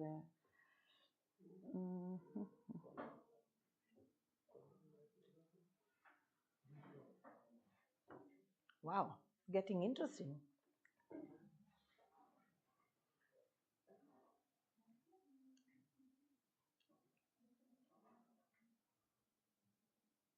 Wow, I see that culture. Oh, sorry, I should not move from here. Sorry, this is bad because I'm not used to sit down, and be like that. I'm used to do. Maybe I can. I don't know. Yeah, maybe I don't know, but it's big. You have food and culture are the most important words that you selected, and now it's changing from time. Wow, very quickly. So we have flavor, recipe, need, chapati, and then there are the small ones I cannot read. Our daily life. This is interesting. Not so costly. What is this? I cannot put it here. Okay. I'm not sure. Oh, okay. But then I have to if I go there, I have to. But I can't see from here, it's too small. So I can just enlarge it. You can just Control plus. I don't think so. It gets just smaller. No. I think it's fine. Okay. So we should take this out, but I don't know how to do it. Just do zoom from here. I don't think so. With 2 fingers, you try. No, it is not. It is not a touch. Anyway, no problem. Oh, okay. Like this. Yeah, and then wherever you want to zoom, just click on this one. But I don't. Okay, I think we can just start from this because I don't want to use the whole time for this. But I just wanted to start with some ideas of what is translation, because we have to define translation. And why did I choose this documentary? Wow, it's changing again. Somebody because it's a documentary. You probably heard something in Italian that you did not understand, but it's a documentary that was made with a series of interviews to Italian translators from different languages. And I really liked the idea that they made this parallel between bread making and translating. I don't know, you put a lot of things like different recipes, cultural transfer, knowing each other, making like flavorful. I like this very much. Breaking language barrier, practice truth, habit of cooking, woman to man. Well, this is interesting. I don't know how it comes from the bread, but maybe because there were both men and women doing it.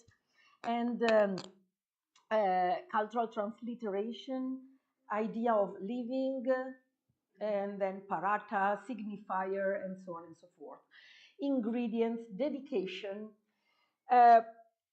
This is all connected to something that, as somebody suggested, you do every day. I mean, of course, if somebody of you is from an area where they eat more rice than roti, probably they will disagree, but you know, I have to position myself, and I come from a place where a daily thing is bread, like roti. I added the roti banana because I thought this is something. But if I translate roti like both bread, pane, pain, I mean, is this the same thing?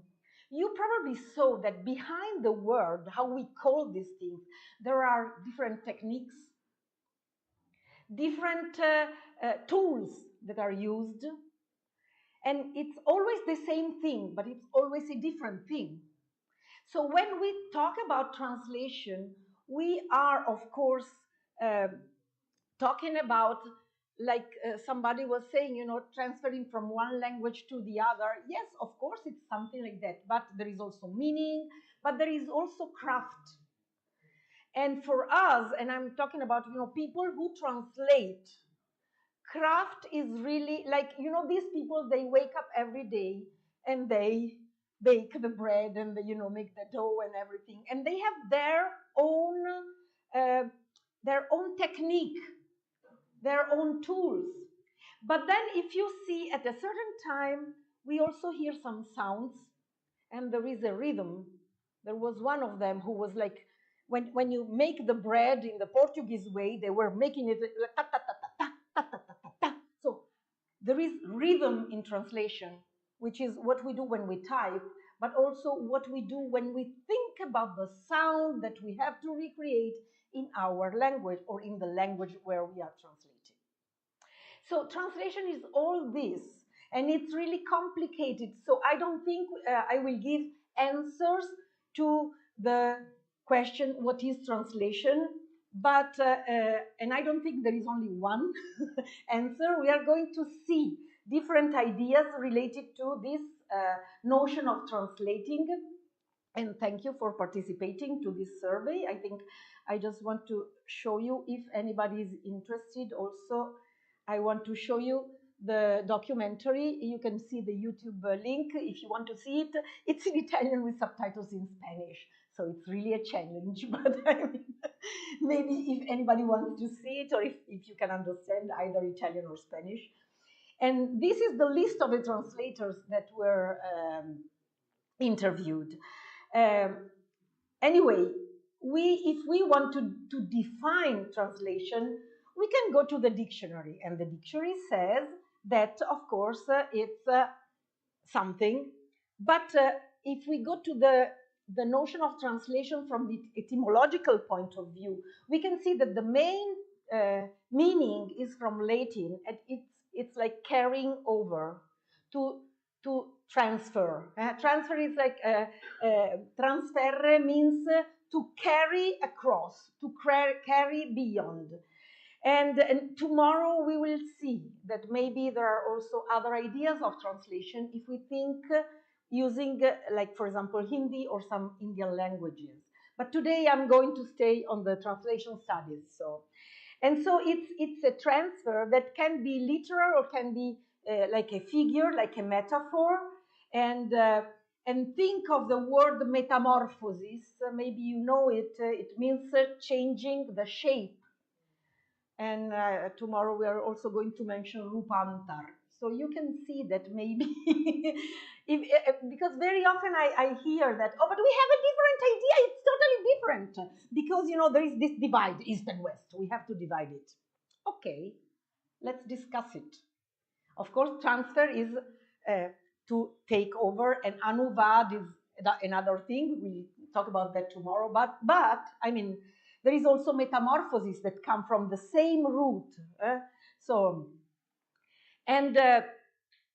the definition from the dictionary is that, I mean, it's very wide, and there are many different ideas, you know, and there are many distinctions. I am putting you this reference, which is one of the most exhaustive books about translation studies. So the definitions, of course, have changed over time, and there are normative, prescriptive ideas of translation. There are other ideas of translation. We are going to address them. When we think of normative idea of translation, we think something that gives you the rules of how to translate. And so at a certain historical moment, in a certain place, somebody says that a language has this and this and this rule, and so you are supposed to translate using the rules of this language, which may be different from the ones that people use when they talk. I was talking now about the difficulty of translating spoken Tamil into French, for example. Because if it's spoken Tamil, it's not written Tamil, it's a different register, it's so different that how can you recreate this thing in a language that doesn't have this diglottic diglossia. So we can also talk about a descriptive approach, and of course, if we describe, we are not giving norms, we are not giving rules, we are just trying to see what is there. And so we want to see the linguistic phenomena in the time or throughout time, but we are not saying this is right, this is wrong, while when we create norms, of course, we are. So another definition of translation is that it is an interlinguistic transfer procedure that, of course, requires interpretation. So it's the meaning of the sense of the source text, the production of the production of the target text, and we have, as you can see, many different things that enter into the process. There is the communication parameters that are imposed on the translator, and oh, I'm sorry, you see here we have brackets, but they should be inverted commas. I don't know why. I will correct it. That's why I didn't want to give you this. I knew that there were some typos. So and so the translator has linguistic rules, but has also other kind of constraints. We are going to discuss them in the next meetings. And there is this idea of what is interpretation and what is meaning, because sometimes we think, it's the same thing, but the interpretation is something that in translation is also like a technique. And somebody was asking me, I think we were talking about the need to train our students to be interpreters. What does it mean? They know what they are doing, but interpreting in translation studies is also like a very specific technique of translating, and generally it is something that has nothing to do with written text, it has to do with oral text. So somebody was mentioning also the notion of equivalence, that we have to find equivalence. This notion of equivalence in translation is a big problem, because for many years there was this notion that the translator should only, create this linguistic equivalence. But what if we think of the level of meaning, of culture, of, the receivers, the publishers? I mean, what kind of result, can we create? Is it real that we have to do the same thing? And if it's can we ever reach the same thing? Or if we do the same thing from a linguistic point of view, have we really done a good translation? Because sometimes, I think it's Navinji, somebody was mentioning the idea of no, maybe it was anyway, somebody mentioned the notion of translating word by word an idiom. That, of course, it is the same thing, but it doesn't make sense. It's not the same thing in the receiving language. So So now, of course, as I said, there is this idea that we have to divide what we do when we translate and when we interpret. So interpreting is really like a different kind of craft, of profession. To be an interpreter, you have to be trained in a different way. And like, of course, when I use these words, what do I mean? For example, here I put some examples. I studied translation at the university. Okay, they published the Hindi translation of the report. So we are distinguishing. The first thing is we are talking about a subject, a discipline of studies, and the other is the product that we created. And then, you know, we also have the process of translation. Like if we have a translation service, this is the process of translation. If we talk about interpreting, interpreting is something that gives a translation, but it's not something that you can think about, like when you translate a literary text and you can revise it. This is either simultaneously or just immediately, you know, consecutive. So, and it's something oral, so you cannot really revise it, you know, because you have to do it very quickly.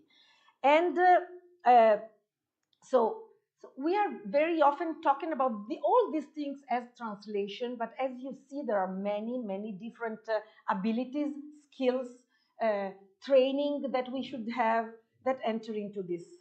And I put this because it's very clear, but I'm not going to read it for you, but I'll give you, it's like, you know, because you can see the different thing that you can see when you talk about translation, which is, of course, interpreting is a form of translation. But it is specifical.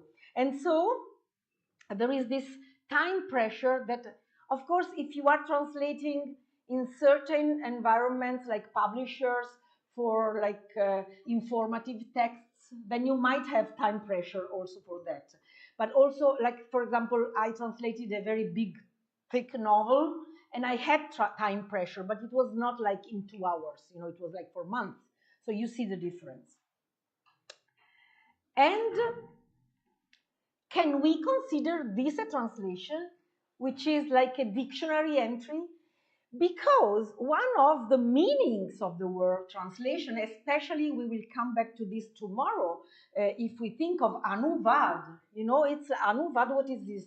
It's like explaining, thinking after something, you know, talking after something and giving an explanation of that.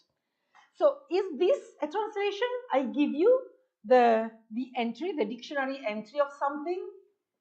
So is this a translation of the word translation? I know I'm trying to challenge you, you know, just, you know, to make you think of why is translation such a complex field when we want to define it, when we want to study it. And is this a translation? When you have a sonnet and you have a paraphrase of that, can we consider it a translation? Because somehow there is a difference, you know. The first one is the sonnet, you know, Shakespeare's sonnet, so it's like, you know, बहुत पवित्र होता है, हाँ, Shakespeare है तो, and the second one is just a paraphrase, so it's not meant to be poetry. So what happens when you put something that is poetry into prose? Is it a translation? Is it something else? If it's not a translation, what is it? But if a translation is something that explains something that has been said before, so what do we do with this? We should accept it as a translation or not. It's up to you. I'm not, I don't have an answer. I mean, so when we go to Wikipedia and we Google Godin, and there is this summary of Godin. I just took the first passage, you know, and it's like blah, blah, blah, blah, blah, blah, blah, blah, blah. I don't know why rupees is in red. I have to take it out, probably because it was highlighted in the original Wikipedia page. So, but is this a translation of Godin?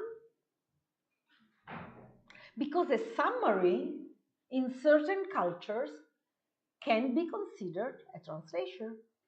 In Europe, most people will say no, but elsewhere, there are examples that say, okay, this is like a summary, it's a commentary, it's something like that, but it is a form of translation. And what about the other media, you know? If I take the cinematic transposition of Harry Potter, is that a translation? And if it's dubbed from English into Hindi, is it a translation or not? Subtitling. These are different kinds of course, if you think of, you know, using one language, putting it into another language, it's the same thing. But is it the same thing when you are required to subtitle something? Because your translation, when you do subtitling, has to be very short. Sometimes it cannot be literal, because the frame, you know, the time you have, I mean, your words have to be within the frame, so you cannot really put everything into that. So what kind of choices do you have? Are these the same choices that you have to do when you translate from Italian to Hindi or Hindi into Italian? Like if you translate Godin, you have totally different problems, totally different things, even if you are still doing something that is translation. And what about the sign language? Because this is something that, for example, in Europe is really very much debated today. Is sign language a form of translation or not? Because is it a language? Is it even a language? Because some people think that this is not a language. So, because the problem is also what is a language, but we are not going to address this, because otherwise we are not getting out of this alive. So again, if we try to give a definition, we can find another definition on another very important book on translation studies that I recommend, because it's really very clear. And of course, I mean, this is the most common definition, you know, that you translate from a source text to a target text. And this may be written or oral, and so you're passing from the source language to the target language. This is the basic definition of translation. But if you think of all the different aspects that I have tried to highlight, maybe this definition is not enough, but it's very important because it's the starting point. It starts from the big father of the definition of translation, which is Roman Jakobson, who identified 3 categories of translation. And of course, we are going to see how these 3 categories are useful, but maybe some people challenge them. What are these 3 categories? Is the intralingual translation, which is like rewording. It's like an interpretation of verbal signs by means of other signs of the same language. So maybe if we think of subtitling, of, I don't know, like a paraphrase, doing a summary, this kind of intralingual translation, if we accept this.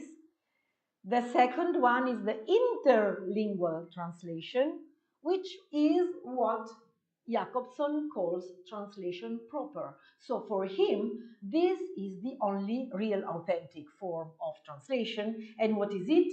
It's an interpretation of verbal signs by means of some other language, which is the typical idea that you take some verbal signs and you transfer them into another language. I say pane, and you understand roti. I say bread, and you understand roti. Or The problem is, of course, I mean, if we only think this is the real translation, what are we taking off? What are we erasing? All the work that is behind, you know, all the idea. I mean, for pane in Italian is not broad, because broad, the dark bread loaf that is typical, for example, in Germany, I mean, is not the typical Italian bread. So if I think of bread, I think of my idea of bread. The image that I have is my idea of bread. And if I think of making bread, what does it mean making bread? For me, it's like, you know, kneading, but making like a roti is something different. And you can see also the way in the Arab bread is made is very similar to the roti, because it's made, it's not done on the table, it's done in a vessel. And so it's really, as I said, a different technique. So if we think that this interlingual translation is the translation proper, we are sort of giving less importance to all these things that I will show you in the next days. I hope I will be able to show you. They are important though. And if we just efface them, if we erase them, if we don't think about them, maybe, I don't know. We are doing the proper translation, so we are very good. But I don't know if this kind of translation is the best translation. I mean, many discussions have been done about that. So, okay, let me just talk about the third one is the intersemiotic translation, that is transmutation, rupantar, transmutation. You change the form. So it's an interpretation of verbal signs by means of signs of non-verbal systems. Like I write a novel and then a film is made about that. I write something like the text of a play for theater, the drama, and then in the theater they perform it. So this is a sort of translation, and of course, as you can see, there are non-verbal sign systems that enter into the field. So these are all issues that are related to the definition of translation. Any question? Two examples that you took of media, like translation of Shakespeare's sonnet into a simpler language, and that of Harry Potter into a visual medium. So regarding that, first of all, an example was given by Sir as well about Ramayana and Ramcharitmanas as well.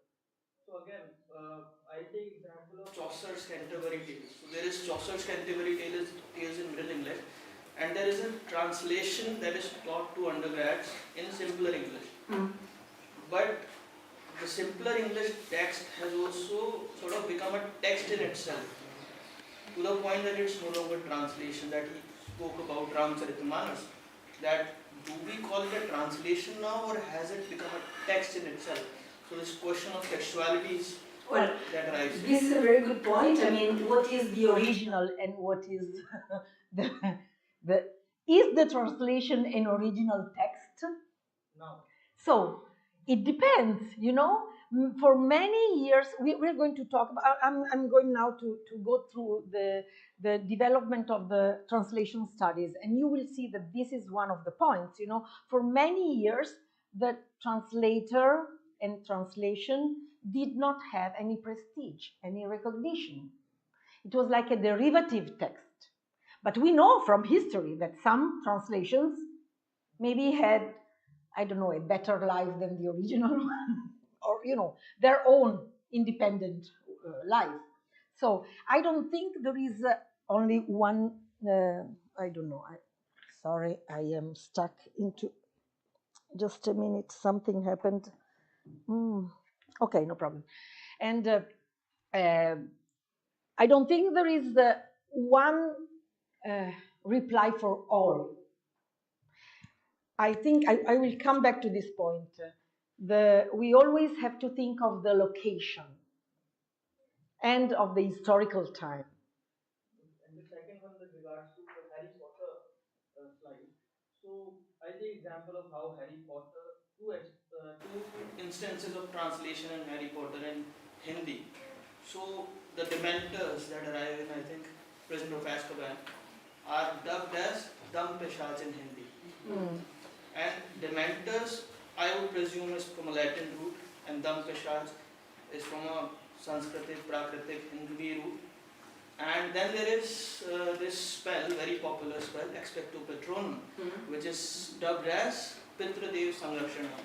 So again, they come from different roots, signify different meanings. So is this actually translation, or are we just finding convenient terms to replace? This is related to the notion of domestication or foreignization. When you translate, you always have to choose if you want to take the text close to the target culture. Let's say here is where the culture comes into play, or if you want to do the opposite thing. We are going to discuss this, yeah, because there has been, like Venuti, many people have discussed this. Of course, here again, I think, the choice to, in this case, domesticate the names. Generally, you don't translate proper names. But in Italy, we have an historical example when Benito Mussolini, Il Duce, and now we are living in a fascist time, so maybe very, very soon it will happen again. I hope not, but they didn't want, they wanted all the names of Italian places be in Italian. But there are many places in Italy where the name of my village where I live is Chalancen. And if the French teacher is somewhere, yes, I live in a part of Italy where the local dialect, the patois, is a form of French language. So at that time, there was the government rule that everything had to be Italianized. And so you had all the names like Erasmus von Rotterdam, he became Erasmo da Rotterdam. Because everything had to be Italianized. But here, I think, so in this case, I don't know, we can discuss if it's right or wrong. In this case, I think it was a choice that made, because these names tell a lot about the character, so the translator probably wanted the people, possibly children, I don't know, to be closer to this. So I think that generally we think that domestication is a bad thing, but sometimes I don't think there is something that is bad forever. It depends on what you are translating, for whom, in which sector of the publishing market, and so on and so forth. And so, yeah, it happened the same in Italian, the Italian translator was so good that they created some names that I think some of them are even better than the original ones because they are funny, so and the children loved it, and like my daughter was very small when she was reading Harry Potter, and when she read the English version, she was very disappointed, like, oh, this name is not the right name. But of course it's the original. But anyway, okay. So I don't know if there is another quick question. Otherwise, I will just go on because no. Okay. So we now touch the second part of my class, which is shaping translation studies. So how did this happen? And if any of you have already learned it, I apologize for repeating it, but for those who don't know about this, maybe I thought it's good to give a very quick overview of this discipline. So, after the Second World War, there was a need for doing translation with scientific criteria. The need of a scientific approach to translation, because translation studies is something very new, but translation has always been done. Somebody was mentioning Saint Jacob, who translated from the Bible from Greek into Latin. He was the first important translator, but I mean, so, and I don't think he ever studied any translation studies. I mean, he didn't have any training in translation. He just did it, and also, I don't know, well, Tulsidas, if he did a translation of Valmiki's Ramayana, I mean, he didn't have any formal training in that, or even, any kind. It's always been done everywhere. But this kind of being an academic discipline, the fact that we are here in a university, you are enrolled in the university, I am supposed to be an academician, and, it's, oh my God, this is a serious thing. So when did this happen? It happened after the Second World War, so it's not too old. And we can see that, I mean, in this process of, creating this discipline, there were many names, and three of them are the most important. These are the sections that I'm going to examine, and many theoretical approaches. So we start with translation studies or translation science, and then it becomes theory of translation. Sorry, translation studies is what we are using now. But we also find theory of translation, translatology, or I don't know, traductologie. It comes from the French. So what is this? What is this? It is a branch of human sciences. So it's like a discipline that is studies in humanities, and it studies theoretical, descriptive, and applied aspects of translations and or interpretation, even if what we are going to do now is not specifically referring to interpretation. I'm mostly talking about translation at large. So, and as I said, we can have a prescriptive or a normative, descriptive approach. And of course, it is an interdisciplinary field, because it's not only related to linguistics, but as I have tried to suggest, if we want to take the whole frame of what we are talking about, we have also to talk about, okay, philology, of course, linguistics, but also literature, comparative literature, semiotics, and we will see sometimes also psychology and cultural studies and so on and so forth. So here is the definition that we find in one of the founding books about translation studies, which is Steiner's After Babel. And he writes, we do not know with any great precision or confidence what it is that we are asking. The question is, what is translation studies? And concomitantly, what meaningful answers would really be like. So he's writing a book about translation studies, but it's like, okay, we really don't know exactly what we are talking about, which means we are creating this field. We are shaping this discipline. And I have decided to give you a three-step evolution of translation studies, which is based on three generations, so it's chronologically ordered, but it's also based on the fact that these three generations chose to discuss, to point out the importance for the first generation of the word, so the linguistic approach. For the second generation, it was the text. And so we can see what kind of text, literary text, any kind of text, well, it depends. And for the third generation, it is culture. So you can see that with the passing of time, the people who were studying, who were shaping this discipline, they were addressing these different things, trends, common points. So even if we agree that we don't know what we are talking about, but at least we can identify some trends. It could have been done differently, because, I mean, it's a choice that I made, to present it through these 3 generations, because we can see also that another criterion could be to look at the textual genre that was important for the scholars. For the first generation, it was non-literary text. So, like, you know, information booklets, something like that. For the second generation, it was more literary text.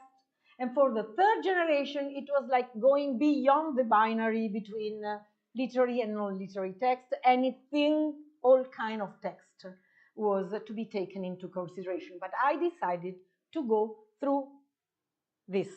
So, word, text, and culture, okay? So, the first generation spoke about translation science. The second generation spoke about translation theory. And the third generation coined the name that we are using today, which is translation studies.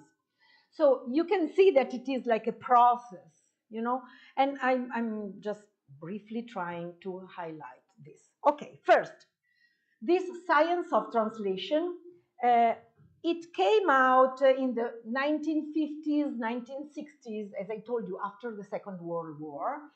And it was linked to the emergence of the automatic translation by computer. Now everybody goes to ChatGPT. Or now there is the Chinese one that is, I don't know more. But anyway, I mean, so anybody now thinks, okay, automatic translation. But at that time, it was really something, oh my God, a computer can translate things. You know, it had never happened before. It was really something like changing things. And actually, who was studying these things? It was computer science theorists, mathematicians, engineers. So as you can see, the first generation had the idea that we can study translation in order to describe it, formalize it logically, like you do with computer programming. This is a list of the scholars. I'm not going to talk about them all. You will have this slide and you can go and Google them, and I'll give you also some reference list, so I mean you can, but of course, as you can see, they were people coming from Russia, France, German, America, and so I mean it's a kind, like it's linked also to the Eugene Nida's theory of translation that is connected to the translation of the Bible. So it's really like very charged with this idea of connecting a special text. So this kind of translation has special needs, you know, because you are translating something that is maybe very dangerous. So what is this translation science? It's this idea of creating this scientification, scientificization, I don't know how to say it, of language and linguistic. So the linguistic act has to be scientific, but very soon this kind of approach was left behind because linguistics, scholars in linguistics got tired of it. And the important thing is Chomsky's theories that were like, you know, addressing the notion of universal grammar, you know, the universality of language, of grammatical construction, of deep structures. And this is something that has been for a certain time very important. But very soon this became a problem because, as I told you, this whole approach was based on the notion of equivalence, which is like, how do we, like I was saying, if I translate the Bible and I think that the target text has to be equivalent to the source text, where do we find this equivalence? And is it possible to have an equivalence? Nida introduces the idea of dynamic equivalence, which is like instead of having the word by word, trying to find the same effect in the target language as you have in the source text. But of course, this is very problematic. And what was created was a series of highly formalized theories that were like, you know, giving the translator a lot of rules. So it's like you have like a manual and you have to follow all the rules.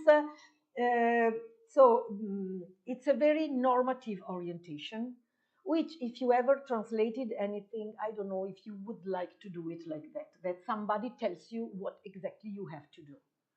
Especially in some kind of text, like literary text. This is something that not everybody likes. So the critique on this approach is that, of course, language is important, but it's not what the translation is. Translation is not a branch of linguistics. So you can give us all the rules you want, but this is not what we are doing. This kind of approach did not give much importance to the translator. The translator didn't have any role, you know, it was just like, you know, a machine. So you see, it's not, and generally everything that comes from this kind of theories is source oriented. So the most important thing is the source text. And the final text is not so important. So you have all these a prioristic theories, but they are not very useful when you are really doing translation. I mean, when you are there and you have dirty hands, you know, and you have flour everywhere, and you are making the bread, and it's like, okay, I don't need this. You know, I'm doing something different. So here comes the second generation. The second generation, which is like at the end of the 70s, beginning of the 80s. And here enter literature, comparative literature. So scholars of literature and comparative literature were really disappointed with this idea of translation. They come in and they say, okay, look, the idea is that translation doesn't have to be normative, doesn't have to be prescriptive. We want to create a discipline that is not source-oriented, that is not so rigid. We want to privilege the literary texts that were really excluded in the first generation's discussions. And why that? This is very interesting because it's not like literary texts are discovered into translation studies, because if you think of what happened before the very notion of translation science or whatever, most of the translations were done on literary texts. So it's like the literary text strikes back, you know.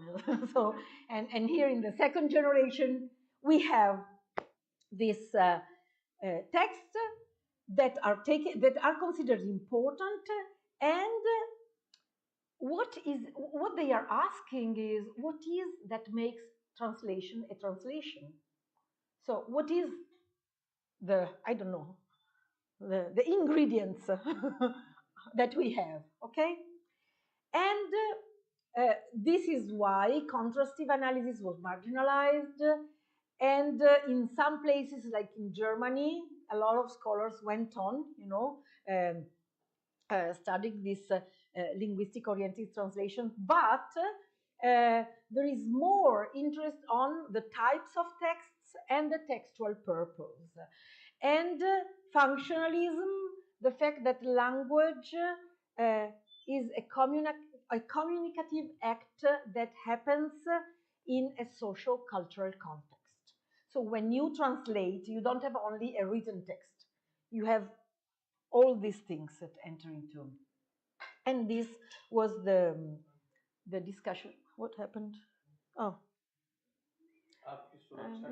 मेरी सुरक्षा बस होगी, कोई बात नहीं. So, and this is when the name changed.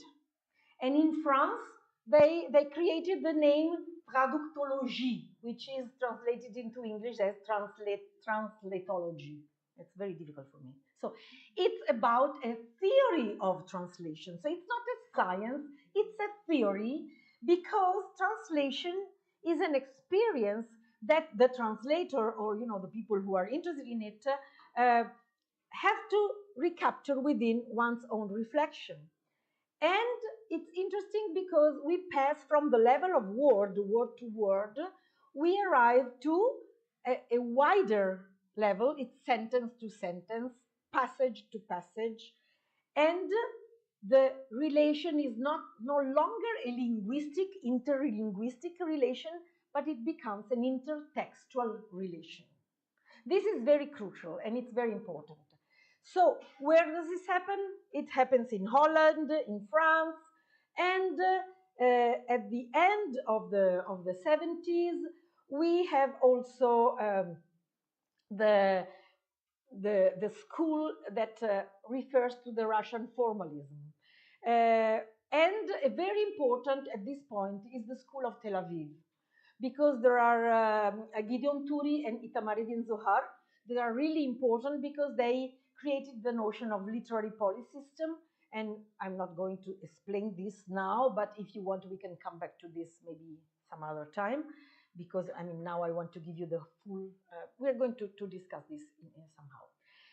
So this means that in the meantime, also the very idea of what is translation for changes, because for many years, translation was only used as a learning tool for language courses. But if you think of all these, discussions, theoretical discussions, of course, the grammar translation method, which is something that unfortunately, I say unfortunately because I mean in Italy it's still very widespread, but I think it's really very bad because you learn the grammar rules and this is supposedly the tools you have to learn a language. And it's like when I came to India the first time, I could not speak a word of Hindi, but I knew all the grammar rules.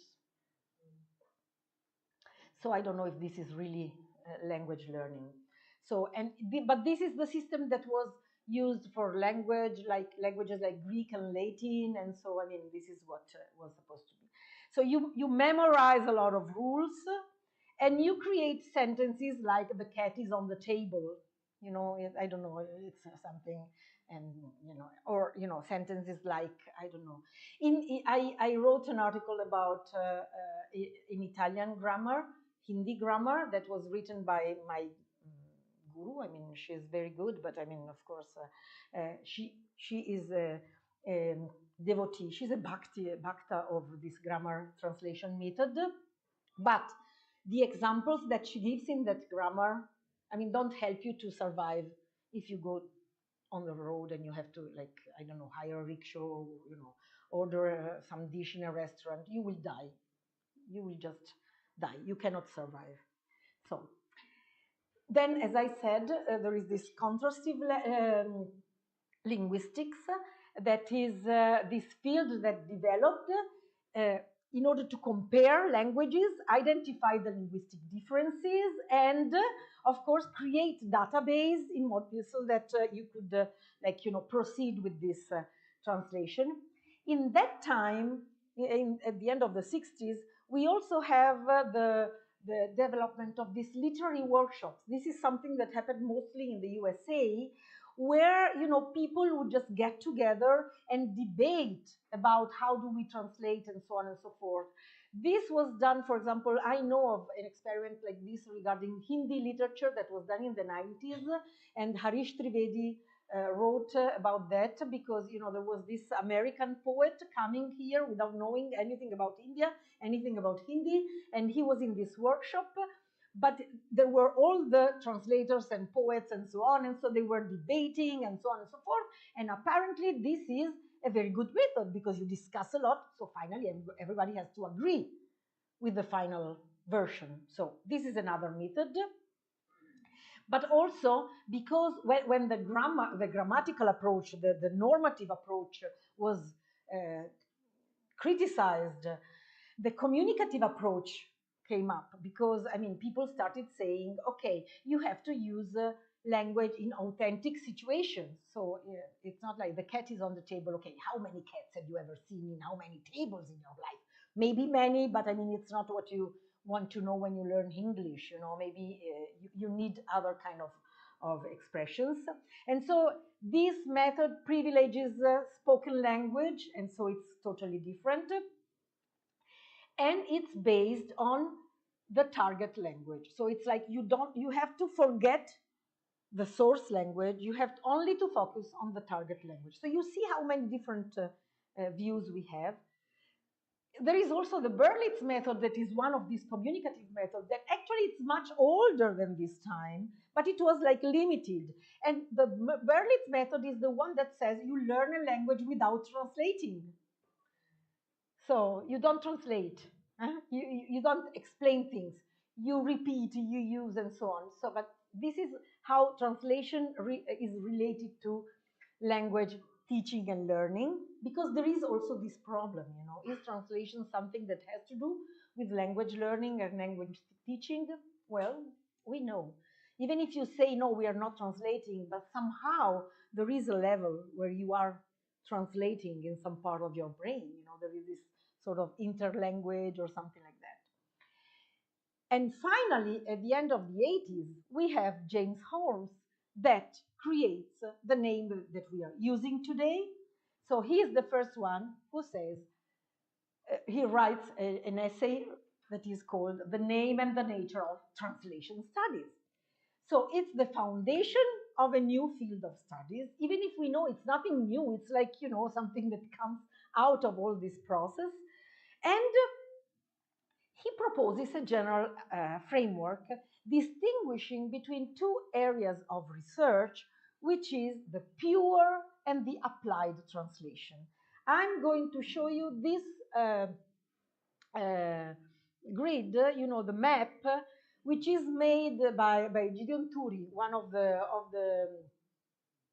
the scholars of the Tel Aviv schools, who, as you see, he made, where is this? It's this one. Okay. He made this like binary, pure and applied. But as you can see, the pure part is much more developed than the applied one. What does this mean to you? If I say that applied translation is so small, there is so many, not many things to say. In the pure part, we have a lot of things to say. What does it mean?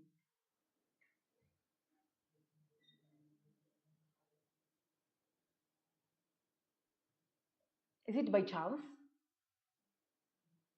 Possibly it's because applied translation is less developed or less important, is less something than the other one. So in this approach to translation, we can see that the theoretical part is somehow more important, because you see the general theories are then composed by partial theories, and any partial theory is delimited by medium, area, grade, text type, time period, problem, and so on. And I'm going back, you see, so this is, but this, okay, you have translation training, translation aids, translation criticism. It's not very detailed. You see the difference between this detailed map and this, which is very general somehow, which means that somehow applied translation, what is applied translation? Is what I do, is the craft. It's less important than the theorizing. And this for some time has been there, because it means that the focus is not on the translator, but it is on the translation in many different things. So this is very important, but of course, this will be discussed. And of course, this is very important because this descriptive theory, it has limits, but it makes us think about the product, the function, and the process of translation. So the analysis of what we translate, and this can be done diachronic or synchronic, which means through time or in the same time, and the context, what is the influence of the translation? As you said, you know, some translations are more influential than the original text. So this was not considered before. Now it comes up. And some people ask, okay, we have to study also this, you know? Not only, okay, it's, if we think it's a derivative text, so this is not important. But if we think that translation is important, so the function it has, it is important. For example, how many copies we sell, who reads this translation, what is it for, is it used for education? I don't know.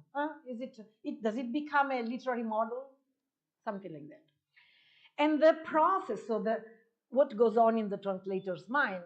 So if we think of what goes on in the translator's mind, we are introducing psychology, but we are also giving more importance to the translator.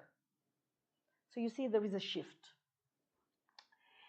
And of course, as I said, many of these subdivisions are artificial, but it is important because these subdivisions allow us to consider the division of labor that comes into translation. Who is doing what? For example, if it's like a commission translation, I don't know, your boss asks you to do it, or the Sahitya Academy asks you to do it, or I don't know, somebody asks you to do this, and then you do, the publisher wants you to do it, you know, and so on and so forth. So when does this happen? As I said, around the 80s, and from there, we can see that translation studies is like graduates into a serious discipline, because there is a proliferation of research, but there is also the institutionalization of the discipline, which means that universities that had never taken translation into consideration start opening translation courses, teaching of translation, a degree in translation. You see the difference, you know, when translation is not there, is not taught as a discipline, it means that it does not exist in the academic world. So the fact that in the 80s this starts, and so we have, for example, in Leuven there is the CIRA chair for translation. It's the first one in Europe. It's like an official chair for teaching translation. And I remember at that time people were saying, oh, this is just a fashion. These people don't know what they are doing. It's not serious, you know. It's not serious research. They're just like making up things. Because the real thing is philology, maybe literature, you know, it's not translation. What is translation?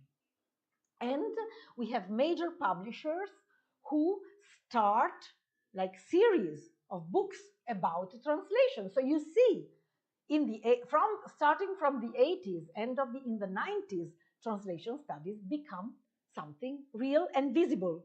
So this is something that, as you see, is not so old. What is the idea that is behind the notion of translation studies?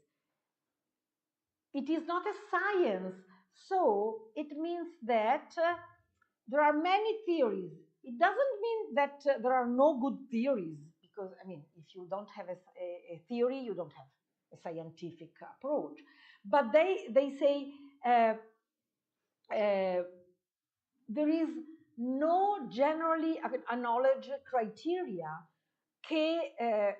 that we can demonstrate, that a theory is wrong. We can say, oh, this theory is okay, but we are not happy with that. But we cannot prove it false. So this is why it's not a science. If it's a science, you can prove the opponent's false. And this is not what we can do. It's not even like translation theory, because a theory must have something like uniform and univocal. And as I said, we are really talking about everything and the opposite of everything. It's really multifaceted, and there are different approaches. For sure, it is interdisciplinary. And that's why, you see, I can speak of translation and I'm teaching Hindi, but some people who teach other languages, but also maybe are in comparative literature, we can all discuss translation because it is interdisciplinary. I'm almost done. And you know, there is no practical goal that we have to reach. There is no idea of creating models. We are, like, you know, investigating the relations between theory and practice. We are interested both in the theory and in the craft. So we are asking translators, what do you do? What do you need? We are not telling translators, you should do this and this and that. And if they say something, we are thinking about that and we try to integrate it into our theory. And as Anthony Pym said, the practice, I mean, who is a translator? You know, the translators, they already know how to solve their problems because they always do every day. We don't have to give answers to their problems. But we have to investigate the different practices and find something that is useful for, you know, the discussion. And, you know, we are moving towards more and we are giving more and more attention to translators as people, not translators as, you know, like some abstract ideas or something like that. Okay, so what? So who is doing this? Many people. We can see that, for example, in the UK, there was Susan Besnet who did it, and she was like very, very active. And then we have many different approaches. For example, feminist scholars take into bring attention to the problem of gender and translation. And then in Brazil, there is the whole idea of the cannibal school, which is like what we could also call like the post-colonial idea, you know, of how subaltern literatures relate to hegemonic literature, you know, something like that. So even in translation, subaltern languages and hegemonic languages, the post-colonial theory of translation. And this is something, I mean, we are going to just, you know, hit all these problems in the next meetings. And there is the cultural turn. The cultural turn is when, you know, the constructionist school that was established by, well, it was like not created, but I mean, comes from the idea of Derrida, and the man who discussed the notion of text, of language, and nation. And then all this brings into act also the whole problem of power, because we are also going to discuss this. And of course, there is this multi-ethnic perspective, the post-colonial, which is post-structural, all the post-modern also approach. And, you know, all these issues are coming into translation. So as you see, it's not like language to language. It's a very wide area of study. So now, in the 21st century,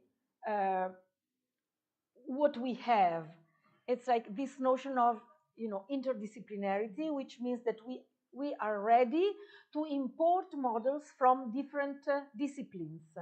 And for example, I will also talk about how it is important for translators to be in contact with other fields of study like ethnography or anthropology, because this is another field where there is a lot of translation going on, but nobody thinks about that. You know, it's like it's nowhere to be seen. But I will talk about how important it is, because there are a lot of ethical issues that come into play.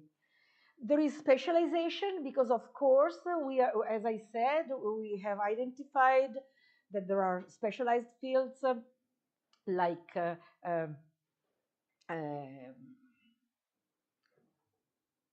interpreting and so on. There is the notion of globalization, what happens to translation in a globalized world. And so the relationship between translation and sociology. This is all what translation studies are today, and we are going to discuss. And of course, there is also the, let's say, the problem of relating to new technologies. I am not going into this field because it's a very wide area of discussion, and I didn't have the time to bring also this. But as I told you, I mean, the whole idea of artificial intelligence and, you know, automatic translation is really crucial for us. So to conclude, I want you to be aware of some websites where you can find bibliographies on translation studies, because I will probably put some references, maybe of the books that I'm mentioning, if I'm quoting something. So I'm trying to do it. But in India, you have the National Translation Mission that has this page where you can have a lot of references. And so you can start with this. You will have the power. Maybe you can send the PDF. We can make a PDF of this PowerPoint so they can have it. Okay, and so you don't have to. I mean, I know it's very small, but this is another very important website. It's called the Translation Studies Bibliography. I like it very much, but this is my anti-capitalist aspect. You have to subscribe, so it's not free. And so, well, you can decide if you want to pay for that or not. So, but anyway, it's very good because Yves Gambier is really one of the, like, you know, old scholars of translation studies. He had it. I mean, he's in charge of this work. It's very, very good. So. But maybe your university can subscribe to it. I mean, you know, if you have like an institution that subscribes to it, then you as a student can do it. But even here, you know, I don't know if the university should invest the scarce money that is given to us to pay this capital. So anyway, okay, sorry, I'm very bad. Then there is this one. It's a bibliography of interpreting and translation. And as far as I know, this is for free, but I mean, it's yeah, it's a database made by the University of Alicante. So I think it's good. And this one is made by a professor who created this very basic thing. This is like an Excel file. You can click on it and you get a huge Excel file that you can use as you want, but it's full of references and it's for free. So I think, and it's very good. I mean, if you want just to have like a general list of books regarding translation studies, apart from the ones that I put, you know, I put the cover, so maybe you can find them in a library. But I think these are at least 4 websites where you can find a lot of references. And maybe you know more of them, I don't know, you can suggest more, but I mean, we are not here to be exhaustive. So just one that has come up recently, Ashawar.in, that is conceptualized by Ashoka Center for Translation. Okay, but you know, I don't know about Indian. If you send it to me, I will be very grateful, because okay, one disclaimer I have to do: I never teach translation studies. You know, this is the problem. So it's only my experience. I'm sharing my experience. You know, something that I learned, that I studied, and I teach some translation when I translate with my students, but I never teach a full course on translation studies. So that's why, you know, I'm not so. I mean, okay, so if you can share it, maybe. Yeah, good. So yeah, this is just, you know, what and so this is that. It's almost 6 o'clock. I hope you did not get bored by this long talk. But if you have any question, I'm here.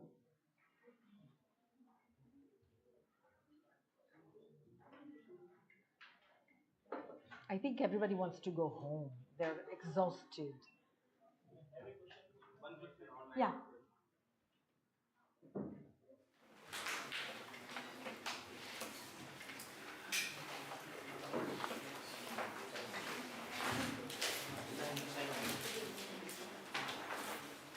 Somebody asked, Komal Thakur, online.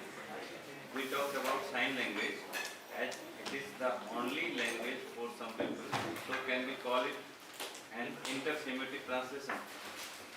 Yes, okay, this is debated because some people think that sign language is a full-fledged language. Some people think that the language itself is a intersemiotic translation because you are not talking, you're not using verbal, you're using signs. And of course, it's a debate, and I'm not really very an expert in that. But one of my students did a research on sign language in India, and she found out that actually there are many sign languages in India. There is not only one. And so, yes, in a way, because you are translating into signs something, but you're codifying, you're creating a code with these signs. So it is a translation, but it is also a language because it has its own rules. And there is no universal agreement on what it is. That's why I asked you. I mean, is it translation or is it because if it's a language, then that is a very special kind of language because it has no verbal. It has some verbal, but not full-fledged. Translation is in itself semiotic work. So sign language can be. Why you say it's muted? Why you say that translation is muted? Translation is. What did you say? Sorry, I didn't.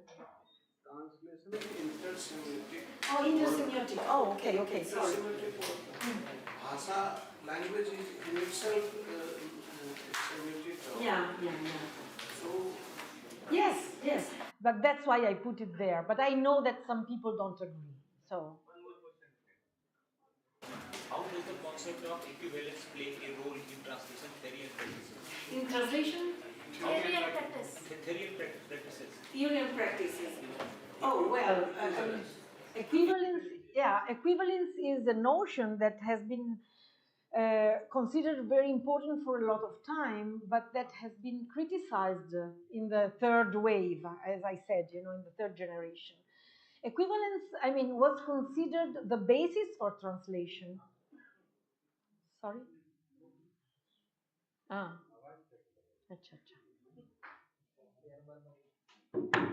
Shut up! So,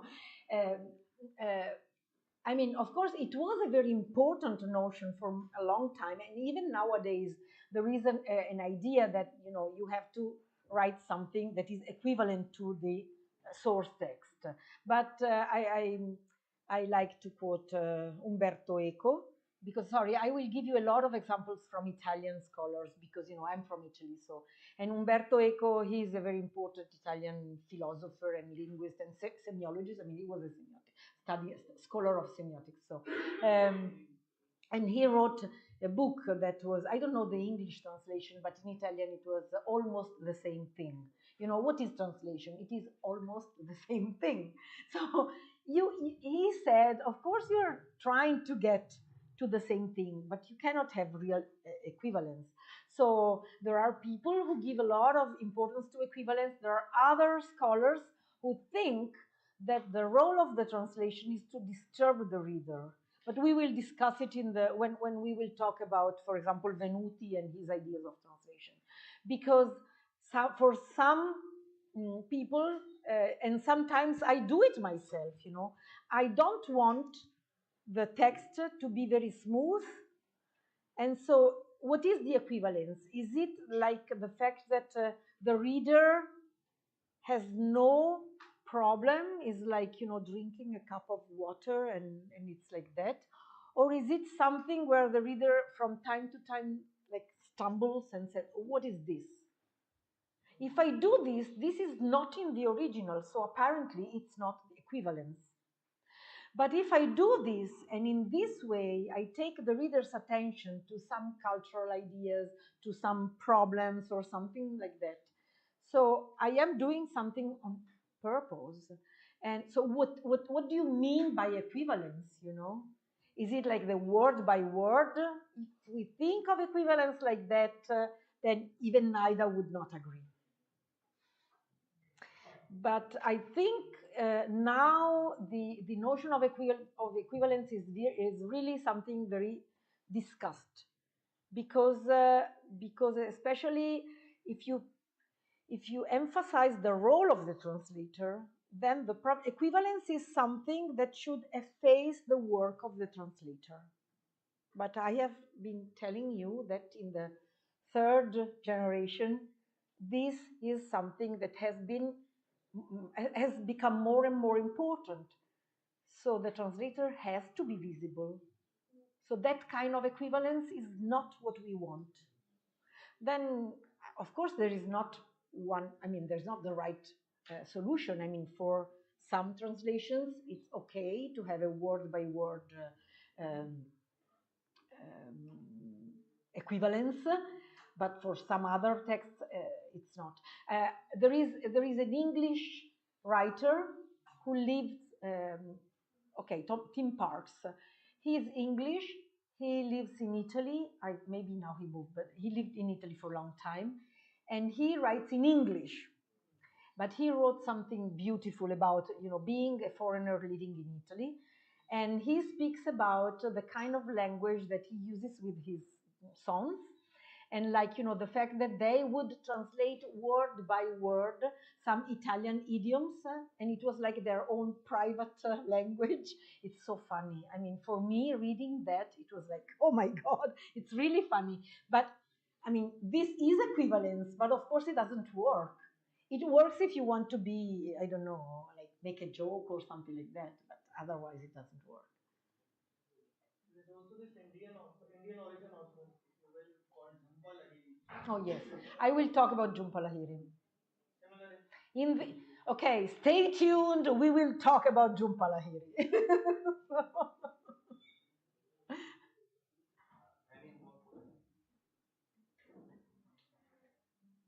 नहीं, कोई question नहीं है। मैं एक question कर लेता हूँ जो यहाँ से दिखता है।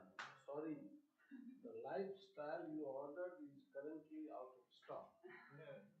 I'm sorry about that, but we live in this kind of world. I am very sorry. I didn't order this world.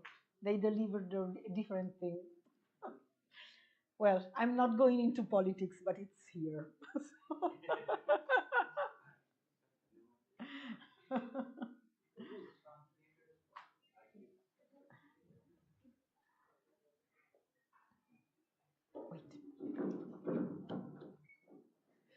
Maybe you should also put this. ये भी लगाना है? लगाना है तो लगा दे। लगाओ यार। बुढ़ापे में ये सब होता है।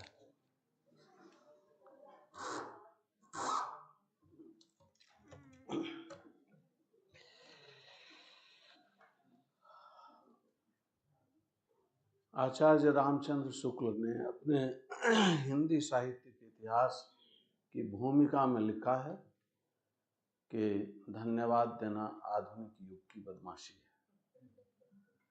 अब ये बदमाशी अनुवाद अध्ययन पढ़ते हुए आप सब 10वें दिन तक में ठीक से इसका ट्रांसलेशन करना समझ लेंगे कि इस एक वाक्य में आचार्य रामचंद्र शुक्ल ने कहा क्या। मैं जब दिल्ली आया था तो पहली बार कहीं जाता था, किसी से पूछा कि भाई उस जगह किधर से जाएंगे, उसने कह दिया और मैं चल पड़ा उधर। तो दुकानदार ने आवाज दे के कहा कि ओ भाई थैंक यू तो बोल के जा। मैंने लौट के उसकी तरफ देखा और कहा कि मेरी आंखों में देखिए, शब्द की जरूरत आपको नहीं पड़ेगी। आप सब ने इतनी देर से इस बात प्रोफेसर अलेसांद्रा जी का भाषण सुना। इससे पीछे के सत्र में भी आप सब गंभीरता से सुन रहे थे।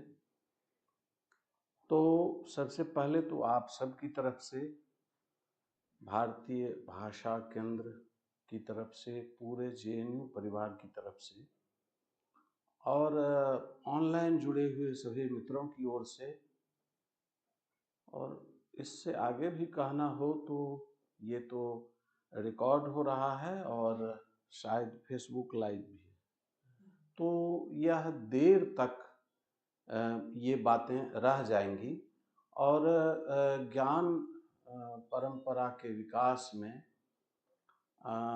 संभव है कि यह अगली पीढ़ी के लिए भी यह एक संपत्ति होगी। आज अलेसांद्रा जी का इतना महत्वपूर्ण भाषण, अनुवाद अध्ययन के जो भी छात्र छात्राएं हैं उन्हें इनमें से कुछ बातें लग रही होगी कि हमारी कक्षा में इन सब चीज़ों पर पहले भी चर्चा हुई है, मगर जिस बेहतरीन ढंग से शुरू में अलेसांद्रा जी ने बेकरी का उसके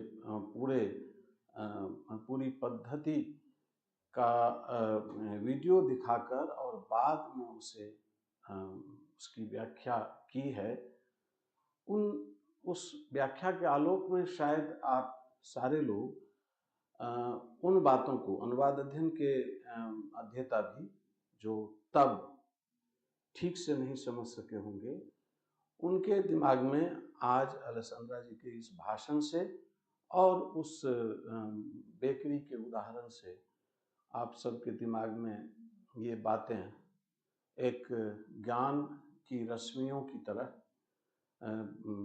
जागृत हुई होंगी।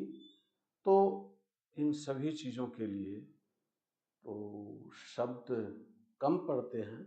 इतने लोगों की तरफ से, इस इतने बड़े समाज की तरफ से, ज्ञान परंपरा की एक श्रृंखला की ओर से अलेसांद्रा जी का धन्यवाद करूं तो शब्द तो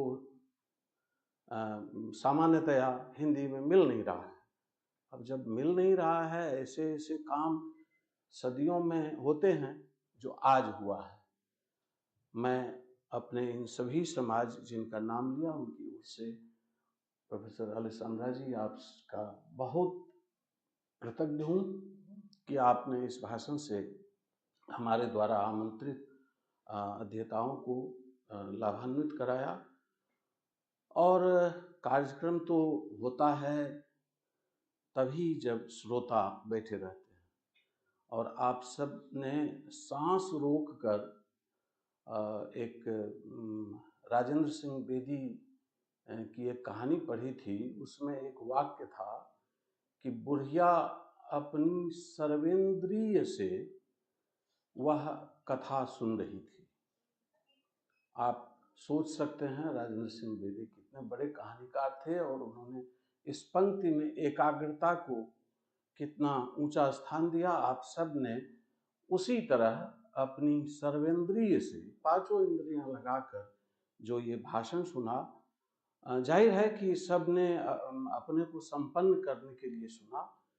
तो आप सबका बहुत बहुत आभार अनुवाद अध्ययन परिवार की ओर से। उस परिवार में जाहिर है कि हम दो हैं पर हम दोनों के अनेक हैं। तो वे सब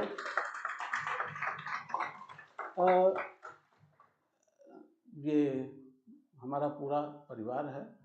तो हम इन सब के इस आयोजन को आप सब ने सफल किया है। और अंत में कुछ लोग किसी कार्यक्रम को आकर महत्वपूर्ण बनाते हैं। आप लोगों ने आकर महत्वपूर्ण बनाया, पर ये ध्यान रखिए कि कुछ लोग नहीं आकर भी महत्वपूर्ण बनाते हैं। जो नहीं आए उनका भी आभार, बहुत बहुत धन्यवाद। कल इसी जगह 2 बजे हम फिर मिलेंगे। आज के लिए बर सुखसार पावल तुअ थीरे, यह विद्यापति की पंक्ति है। आप सबके साथ अच्छा लगा। आभार, धन्यवाद।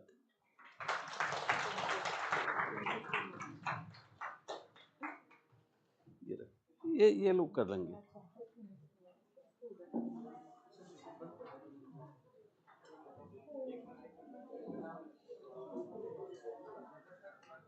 ये सब कर लेंगे ये लोग। ये आपका है, आपका ये है, या ये तार भी है? तार